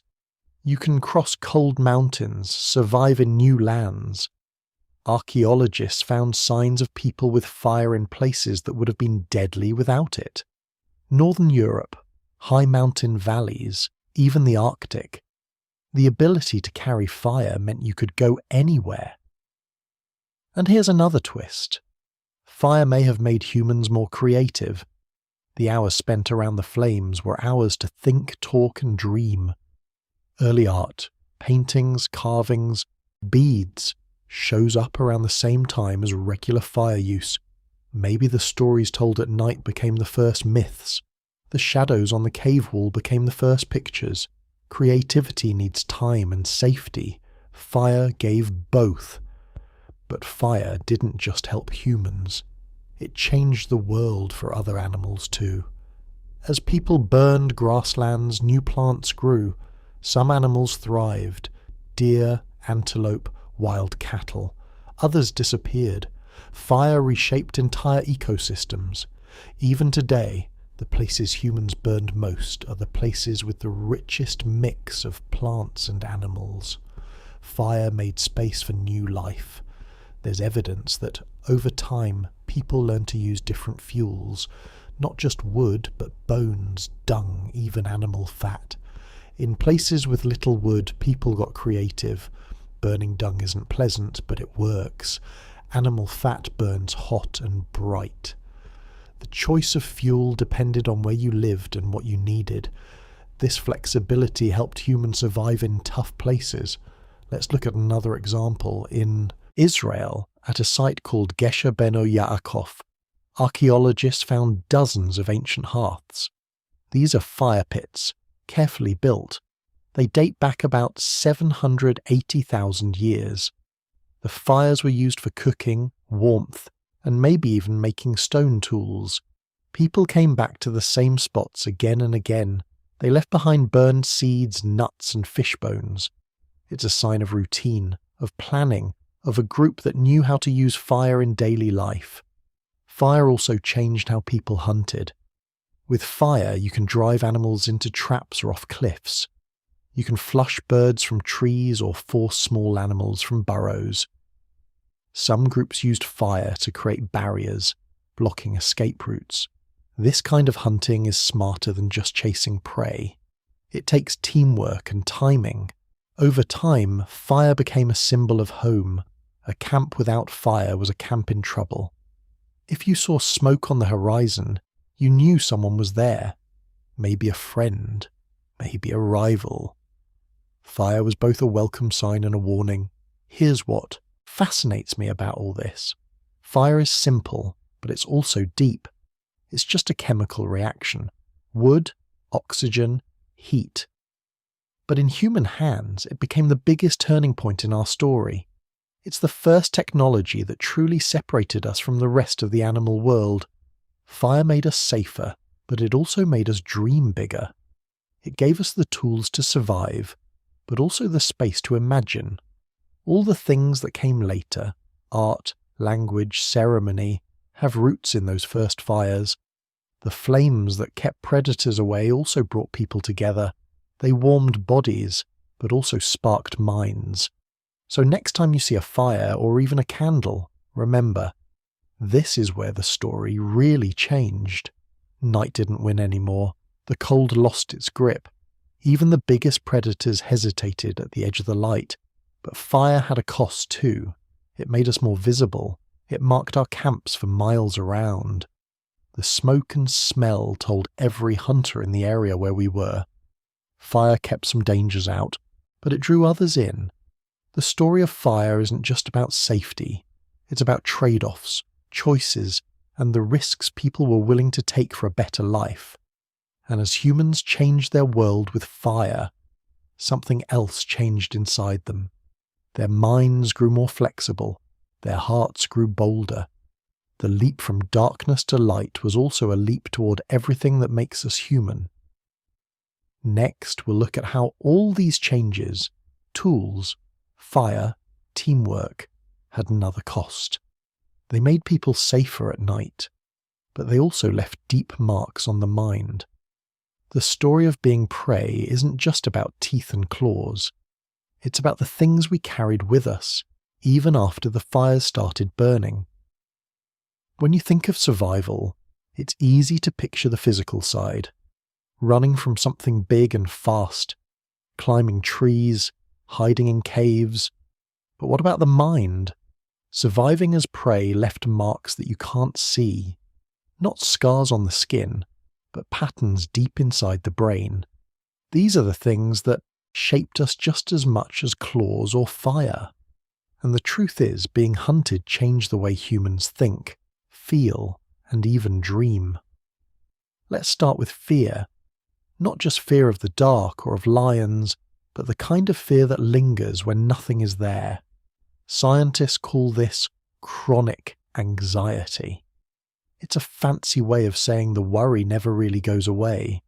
If you've ever felt uneasy for no reason, that's a leftover from a time when danger was everywhere. Our ancestors who felt this way were more likely to spot signs of trouble. They survived. The calm ones, the ones who relax too soon, didn't pass on their genes. You can see this in how the human brain works. There's a part called the amygdala. It's small, about the size of an almond, but it controls fear. In humans, the amygdala is extra sensitive. It lights up at sudden sounds, at strange shadows, even at memories of danger. This isn't a bug, it's a feature. Other animals reset after an attack. Humans keep the memory, and the fear, alive. That was useful when leopards might be close by. It meant you didn't make the same mistake twice. But there's a price. Always being on edge wears you down. Chronic stress isn't just a feeling, it's a physical state. Your body pumps out hormones like cortisol and adrenaline. These keep you alert, ready to run or fight. For a short time, that's great, but if it never stops, it damages the body. Blood pressure rises, sleep gets lighter, muscles stay tense, healing slows down, wounds take longer to close. Over years, this makes people sick, heart problems, stomach issues. Even the immune system gets weaker. Archaeologists see proof of this in ancient skeletons. Some bones show lines called Harris lines. They look like faint stripes. These form when a child's growth is interrupted by stress, hunger, or fear. If you look at remains from times when predators were common, you see more of these lines. It means kids grew up under constant pressure. Their bodies literally kept a record of the hard times, and it wasn't just bones. Teeth tell the same story. Enamel hypoplasia is a fancy term for a thin or pitted layer of tooth enamel. It forms when something interrupts growth, like trauma or starvation. Early human teeth often show these marks. Each groove or pit is a sign of a moment when life got suddenly harder. Maybe a predator raid. Maybe a parent was lost. Maybe the group had to move quickly, leaving behind food and safety. Now, think about sleep. People today worry about insomnia, not being able to fall asleep or waking up many times at night. Guess what? That's ancient too. For early humans, deep sleep was dangerous. Sleeping too deeply meant you didn't hear the leopard, or the hyena, or the snake. So our brains evolved to sleep lightly, to wake at small noises. Even today, parents wake up at the faintest sound from their kids. That's not just parenting, that's old survival wiring. Sleep studies show that humans, compared to other primates, wake up more often and sleep less deeply. Is not a flaw, it's an old habit.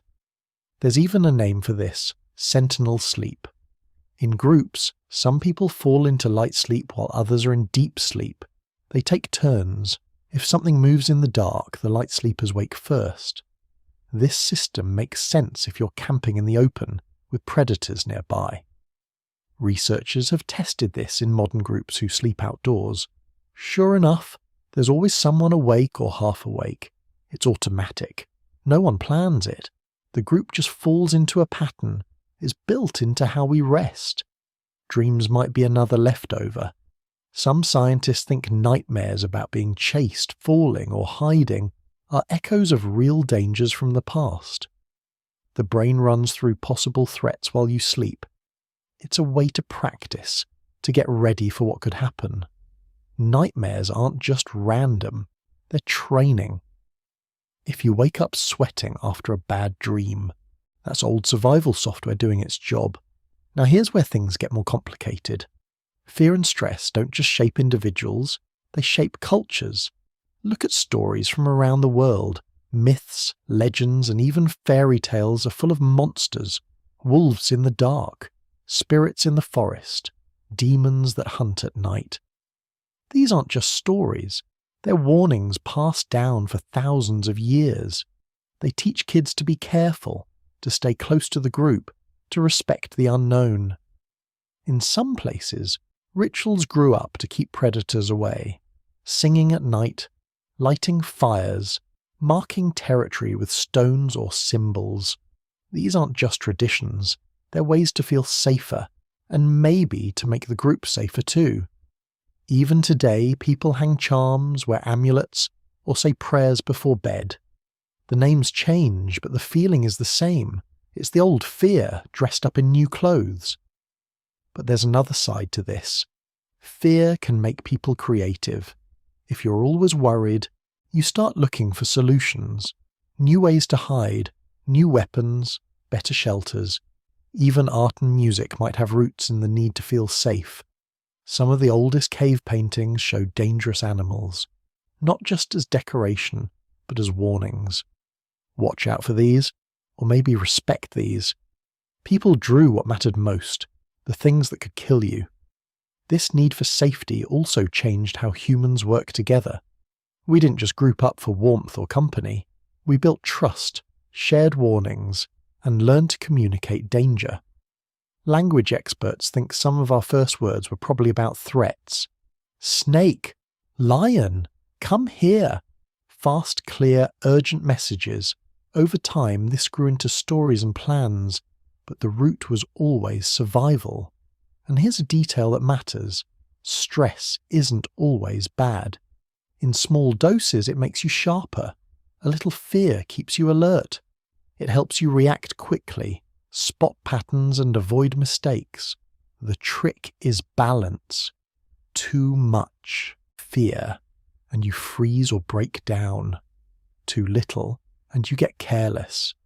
Early humans walk this line every day. The ones who struck the right balance passed on their genes. That balance is still inside us, even though the dangers have changed. Scientists have studied how the stress of being hunted shaped our brains. There's a theory called predator-prey arms race. It means that as predators got smarter, so did the prey. Each side pushed the other to evolve new tricks. For humans, the main trick was mental. Instead of growing claws or thicker hides, we grew better at thinking ahead, at seeing danger before it arrived, at imagining the future and preparing for it. You can see this in the way kids play. Even today, children play games about hiding, chasing, sneaking.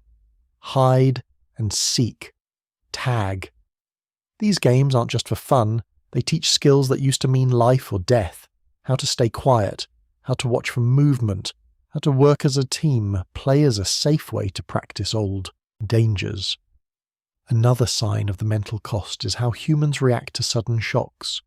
Some people develop startle responses that are much stronger than in other animals. A loud noise, a sudden touch, even a flash of light can make a person jump or scream. This reaction is automatic. The nerves fire before you even know what happened. In the wild, that extra split second could be the difference between escape and being caught. But there's a downside. When the stress never stops, the mind can turn against itself. Anxiety disorders, panic attacks, and even depression often show up in people who feel hunted all the time, even when there's no real threat. This isn't weakness. It's an old system running in a world that's changed. The brain is still wired for saber-toothed cats and giant bears, even if the biggest danger now is a late-night text or a looming deadline. Let's look at trauma. When something truly bad happens, the brain locks it in. This is called post-traumatic stress. Soldiers feel it. Survivors of attacks feel it. But so did early humans. If someone in the group was killed, the rest didn't just forget. They remembered. They avoided the place or changed how they travelled. This memory lasted for generations. Stories grew up around dangerous spots. Some places became taboo. No one went there because bad things happened. These taboos were a kind of group memory, a way to keep everyone safe. Even today, people fear certain places for reasons they can't explain. An empty field at night, a thick forest, a dark basement. Sometimes there's no real danger, but the feeling is real. It's old. It's part of us. Now think about group dynamics. Stress changes how people treat each other. In times of danger, groups close ranks. Outsiders aren't trusted. Rules get stricter. Punishments get harsher. This isn't just about being mean or unfriendly, it's about survival. One careless mistake could bring predators, one traitor could doom the whole group, so suspicion, gossip, and even harsh judgment become tools for keeping the group together and safe. This pressure shapes culture. In some societies, the worst crime isn't stealing or even killing, it's endangering the group, breaking a rule that keeps everyone safe. These rules can be about food, about fire, about where to sleep. Over time, they turn into traditions, taboos, and even laws. The roots of civilization go back to that basic need. Survive the night, survive the hunt, keep the group alive. Let's talk about parenting. Raising kids in a world full of predators isn't easy. Human children are helpless for years. They can't walk, run, or hide on their own, so parents had to be vigilant. But more than that, the whole group chipped in. Aunts, uncles, older siblings, even neighbours watched over the young. This system is called alloparenting. It still happens today in some hunter-gatherer groups. It's not just about love, it's about spreading the risk. If one adult is tired, another can keep watch. If danger comes, more eyes see it, more hands can help. This group parenting left its mark. Human children are especially tuned to notice adult emotions.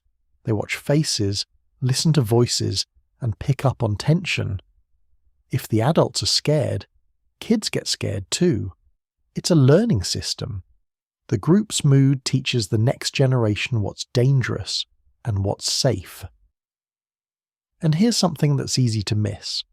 The cost of being prey didn't vanish when humans started hunting back. Even after we got fire, tools, and teamwork, the old fears stayed. They just shifted targets. Instead of lions and bears, new dangers took their place. Rival groups, disease, starvation. But the brain kept watching, kept worrying, kept planning. Some scientists think this explains why humans are so restless, why we always look for problems to solve, even when things are good, why we invent new challenges, set new goals, and imagine new threats. The old survival systems are still running, looking for something to do. There's another layer to this story, the mind-body connection. Chronic fear doesn't just change the brain, it reshapes the body too. In times of danger, people get leaner. Muscles tense. Fat stores shift to the belly. This is the body's way of getting ready for fight or flight. But if the danger never stops, these changes can lead to health problems. Modern doctors see this in stress-related illnesses, heart disease, diabetes, even some immune disorders can be traced back to the stress system running too hard for too long. Let's bring this back to the present. Most people today don't face lions or leopards, but the old wiring is still there. That's why a scary movie can make your heart race, why a sudden noise in the night feels so intense, why nightmares about being chased are so common, even if you've never seen a wild animal. The mind remembers what the body never faced. Here's a thought that sticks with me. The human brain is a predator alarm. It's always scanning, always alert, always looking for what might go wrong. That's not a problem to fix. It's a survival tool. It kept us alive when the world was full of danger. Now, it sometimes fires when there's nothing to fear, but that's just the price of being built for survival. But this cost, this anxiety, these sleepless nights, these restless dreams, also gave us something else. It made us planners, builders, dreamers. It made us the species that asks, what if? And then finds an answer. The scars are real, but so are the gifts that came with them. So next time you feel anxious for no reason, or wake up in the middle of the night with your heart pounding, remember, you're carrying a piece of ancient history. Your mind is doing what it was built to do, watching the shadows, listening for danger, keeping you and everyone you care about just a little bit safer. This is the hidden side of survival, The cost we paid to stay alive long enough to become who we are. And as the story goes on, we'll see what happened when humans turned the tables, when prey became predator, when the hunted learned to hunt back, and the world shifted once more. So what actually flipped the balance? How did humans go from being hunted to becoming the hunters? This is one of those moments in history that feels almost impossible. If you look at the odds, it shouldn't have happened. We were small, slow, and soft-skinned. We had weak jaws, flat nails, and no armour. Every sign pointed to us staying at the bottom of the food chain forever. But that's not what happened. Something shifted. It happened slowly over thousands of years. But the change was real. Little by little, the scales tipped. The prey started fighting back. And then, somehow, we took over. To understand this shift, you have to look at what was different about us. It wasn't muscles or teeth. It wasn't size or speed. It was the mind. Not just raw brain power, but a certain way of thinking. The kind of thinking that lets you solve new problems. The kind that doesn't just react, but plans ahead. Sees patterns, tests ideas, tries new things. Let's break down what changed step by step. The first big leap was probably about teamwork. Earlier we talked about safety in numbers, but at some point it wasn't just about huddling together, it was about working together on purpose. People started hunting as a team, not just hiding as a group. This took trust, and a kind of communication that's rare in nature. Imagine a group of early humans watching a herd of antelope.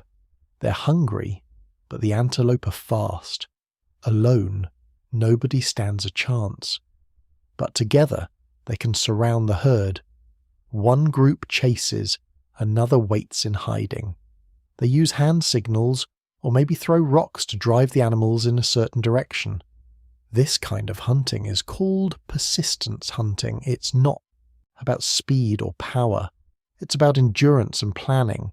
Humans can't sprint like a cheetah, but they can jog for hours, even in the heat. Here's what's wild. When you run an animal until it overheats, you don't need claws or fangs. You just need patience, water, and the ability to work with others. The animal collapses from exhaustion. Then you move in. Other predators can't do this. Wolves and wild dogs get close, but humans took it to another level. Persistence hunting may be one of the oldest tricks that turned the tables, but teamwork wasn't just for hunting, it was also for defense. At some point, people figured out that a group with sticks and stones could scare off even big predators. Lions and leopards don't like getting hit by rocks. Hyenas will back off if a group stands its ground. The key is numbers and noise. If you act together, the odds change. So a group of humans shouting and waving burning sticks could hold a predator at bay. That's not something other prey animals can do. Now, tools and weapons made a huge difference too. We talked about the first sharp stones, but over time, these got better. People learned to make spears. A spear is a game changer. It's the first real distance weapon. You don't have to get close. You can throw it from far away. That's a huge advantage against anything with teeth or claws. The oldest known wooden spears are about 400,000 years old. They were found in Schöningen, Germany. These weren't just sticks. They were carefully shaped, balanced for throwing. They're about 7 feet long, heavy but strong. Archaeologists found them with animal bones, horses, deer, even wild cattle. The marks on the bones show that the spears worked. People use them for hunting, but probably for defense too. But here's something that gets overlooked. Making a spear isn't just about finding a stick and sharpening it. You have to pick the right wood, carve it just right, sometimes heat it in a fire to harden the tip. That takes knowledge, it takes passing down skills. It means you're not just living for today, you're teaching the next generation. You're building a tradition. The next big leap was the invention of the atlatl, or spear thrower. Think of it as a simple lever, like an extra arm. It lets you throw a spear much farther and harder than with just your hand. The oldest atlatls go back at least 17,000 years, maybe more. With an atlatl, you could keep your distance from dangerous animals, you could hunt bigger prey, you became less vulnerable, and then came the bow and arrow. This is a huge step. The bow is light, quiet, and deadly from a distance. The oldest bows found are around 10,000 years old, but some archaeologists think people made them even earlier. With a bow, you could hunt from hiding. You could defend your camp from behind barriers. You no longer had to risk your life every time you faced a predator. These advances didn't just help. With hunting, they changed everything about survival. If a leopard tried to sneak up on a group, it risked getting hit by a spear or an arrow. If a pack of wild dogs attacked, the humans could fight back as a unit. The balance started to tip, but technology is only part of the story. The bigger shift was mental. Humans started to see patterns in nature. They watched how animals moved, when they hunted, how they behaved. They learned to track footprints, read broken branches, smell the wind. They could predict when a predator was near, or where prey would be found. Tracking is a skill that's hard to imagine today. It takes patience and sharp senses. Some hunter-gatherers today can look at a patch of dirt and tell you what animal passed by, how fast it was moving, even how long ago. This isn't magic. It's learned, practiced, and perfected over many years. But there's more. Humans develop traps. Simple at first, holes in the ground covered with branches. Later, more complex ones. Snares, pits, even fences. These let you catch animals without risking your life. Traps work while you sleep. They multiply your chances. And important for this story, they can catch predators as well as prey. Building a trap is another sign of abstract thinking. You have to imagine the animal's path, set the trigger just right, hide your scent. It's a puzzle, and every time you solve it, your group is safer. Over generations, these tricks stacked up. Each new idea made the next one easier. Another important change was the use of fire as a weapon, not just for warmth. Early humans learned to use burning branches to scare off predators. Later, they used controlled burns to shape the landscape. If you burn away the tall grass, predators lose their cover. You can see them coming. You can drive animals toward traps or ambushes. Fire let people take control over places that were once too risky. It opened up new hunting grounds. It made night less dangerous. Predators that once ruled the darkness now had to stay back. They feared the flames. Now let's talk about shelters. Caves are good, but they're not always safe. Some have only one entrance, easy to guard. Others have too many exits.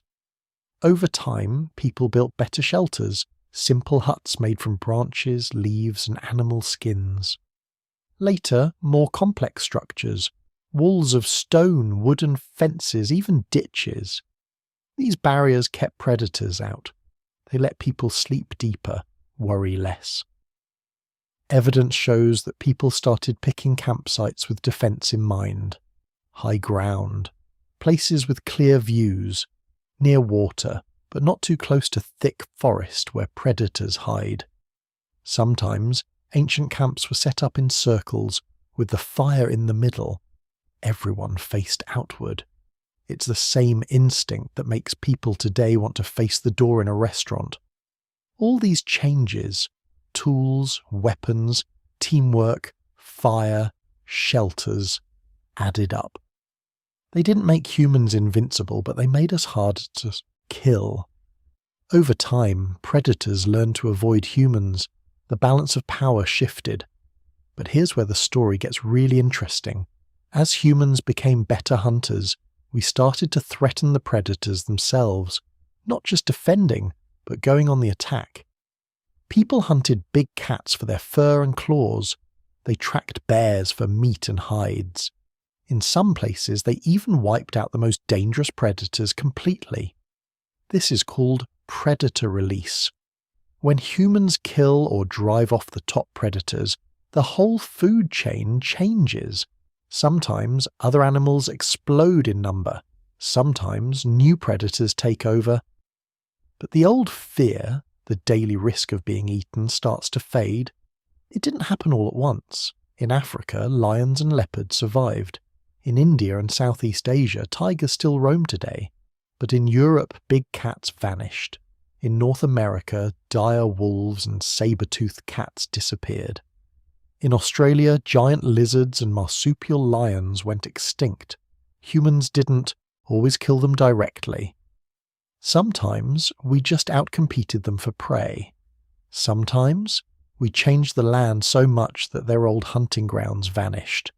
This shift, from being food to being the top hunter, changed how people saw themselves. Myths and legends started to show humans as heroes, not victims. The monsters of old became prey in the stories. The fear was still there, but now it had a new shape, and something else happened. As life got safer, the stress levels dropped. People could spend more time making things, telling stories, building culture. The oldest art we've found, cave paintings, carvings, jewellery, often appears in places where the most dangerous predators were already gone or pushed back. But victory brought new problems. When humans became the top hunters, they began to shape the world in bigger and bigger ways. Hunting too many animals led to extinctions. Changing landscapes with fire and tools affected everything from grass to trees to rivers. The balance flipped, but it didn't settle. The story kept changing. So what can we learn from this? First, the flip wasn't about one invention or one moment. It was 1,000 small changes stacked on top of each other. Each generation added something new, a sharper spear, a better trap, a new way to work together. Second, the flip was never complete. Even today, humans can be attacked by wild animals. The fear never vanished. It just moved to the background. The old instincts are still there, under the surface. Third, this story shows how pressure shapes us. Being hunted forced people to become creative, careful, and connected. When the danger faded, those skills stayed. They became the roots of everything else: language, art, science, even cities.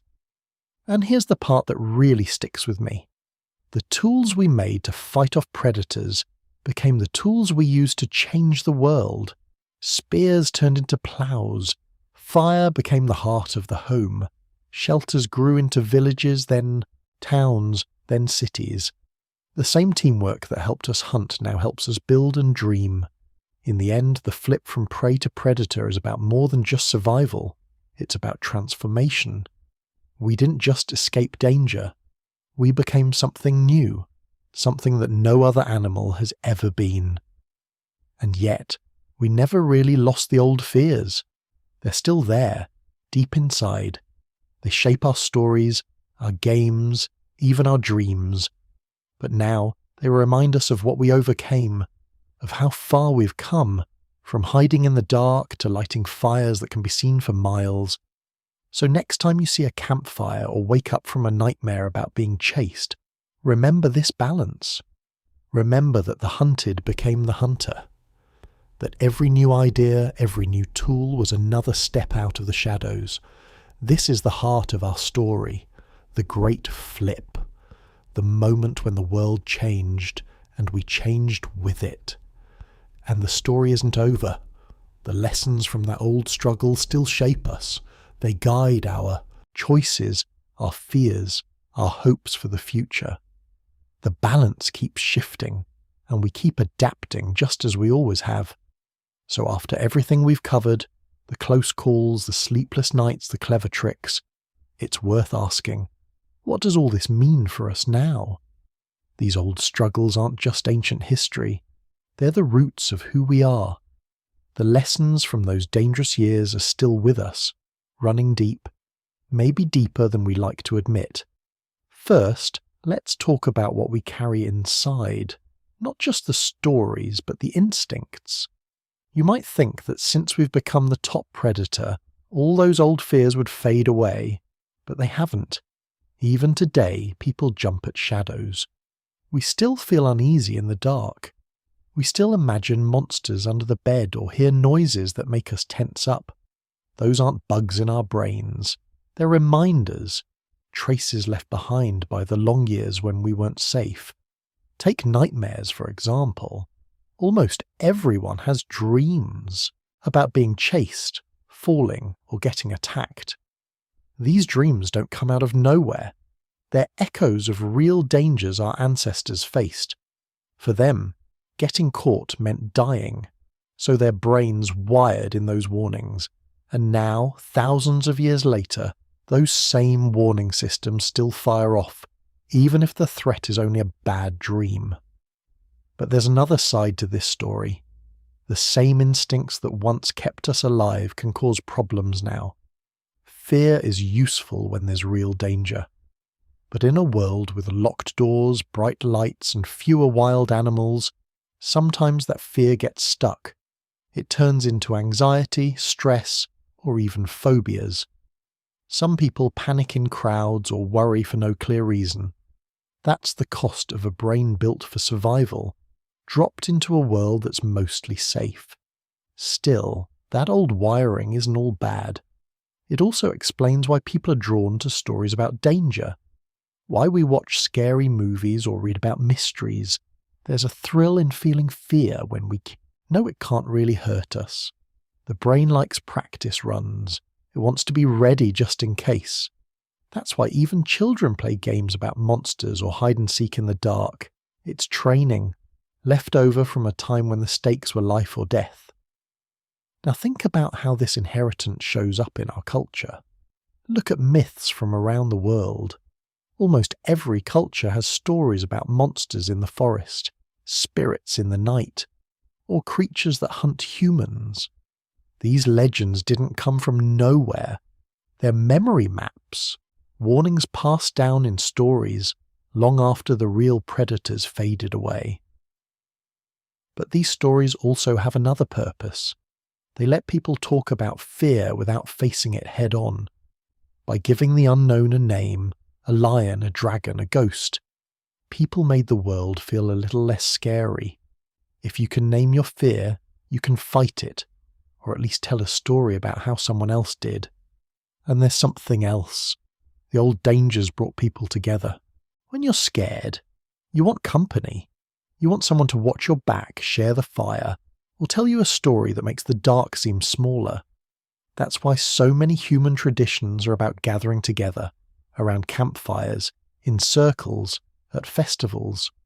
The feeling of safety in a group didn't start with cities or nations. It started with small bands watching for lions in the grass. Even the way we build our homes shows this history. Most people like to sit where they can see the door. We like windows that face the street. We build fences, plant hedges, or put up lights outside. It's not just about style. It's about feeling safe, making sure nothing can sneak up behind us. These habits aren't new. They go back to the first shelters, the first camps, the first nights after fire. Now let's zoom out. The skills we learned while surviving as prey didn't just help us stay alive. They became the foundation for everything else. The need to watch for danger became the urge to explore, to map out new lands, to wonder what's behind the next hill. The habit of listening for trouble became curiosity, the drive to learn, the hunger for answers. You can see this in science too. At its core, science is about asking questions, testing ideas, looking for patterns that others miss. That's exactly what our ancestors did when they tracked animals, read signs in the dirt, or guessed where a predator might be hiding. The same mental tools, just aimed at bigger mysteries. Even art and music have roots in those early days. The first stories were warnings. Don't sleep near the river, crocodiles hunt there. The first songs may have been chants to comfort children, to keep watch, or to mark the end of danger. Over time, those stories and songs grew into culture, but the spark came from fear, from survival, from sharing what we knew. And here's a thought. Maybe being hunted was the best thing that ever happened to us. If life had always been easy, we might not have changed so much. No reason to invent, to plan, to dream up new tools. Pressure forced us to adapt, forced us to get smarter, kinder, more connected. The danger was real, but so was the growth. Sometimes people look back and wish life was simpler. But simple for most of history meant risky. Every meal was a gamble, every night was a test. The safety we feel now, the calm of a locked door, is a new thing, and we built it ourselves, step by step, using skills that started long ago. But the story doesn't end there. As humans spread out, they changed the world in bigger ways. They moved into new lands, met new dangers, and faced new challenges. Sometimes the old skills weren't enough.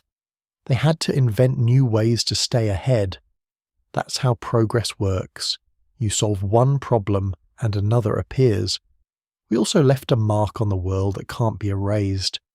When humans arrived, the top predators often vanished. Forests changed, grasslands shifted, rivers were tamed. That power is both a gift and a burden. We're the only animals who can shape the land to fit our needs, but we also carry the responsibility to protect what's left. Some people worry that we've lost touch with our roots, that modern life is too safe, too easy. But the evidence says otherwise. Every time someone goes hiking or camping or just spends a night outside, those old instincts wake up. We listen for sounds in the dark. We tell stories around the fire. We look at the stars and wonder what's out there. The past isn't gone. It lives on in us. And if you look at the big picture, the lesson is clear. Survival isn't about strength alone. It's not about being the biggest or the fastest. It's about adapting, learning, working together, finding new ways to meet each challenge. Those old predators forced us to grow, but they also taught us to stay humble. There's always something bigger out there, even if it's just the unknown. So, what do we do with this? Inheritance? Maybe the best answer is to remember where we came from, to respect the old fears but not be ruled by them, to use the skills we learned, curiosity, teamwork, creativity, to face whatever comes next, and above all, to keep telling these stories, because they remind us that we're part of a long chain, that every safe night, every warm fire, every story shared is a small victory. Not just over lions or bears, but over the darkness itself. In the end, we survived because we changed. We became something new, not prey, not just predators, but storytellers, builders, dreamers. The world is still full of mysteries, and we're still searching for answers. So, as you drift off, remember this. The world changed us, and we changed it right back. That's the true inheritance. The old dangers shaped our fears and our hopes, but they also gave us the tools to survive, to wonder, and to look forward together.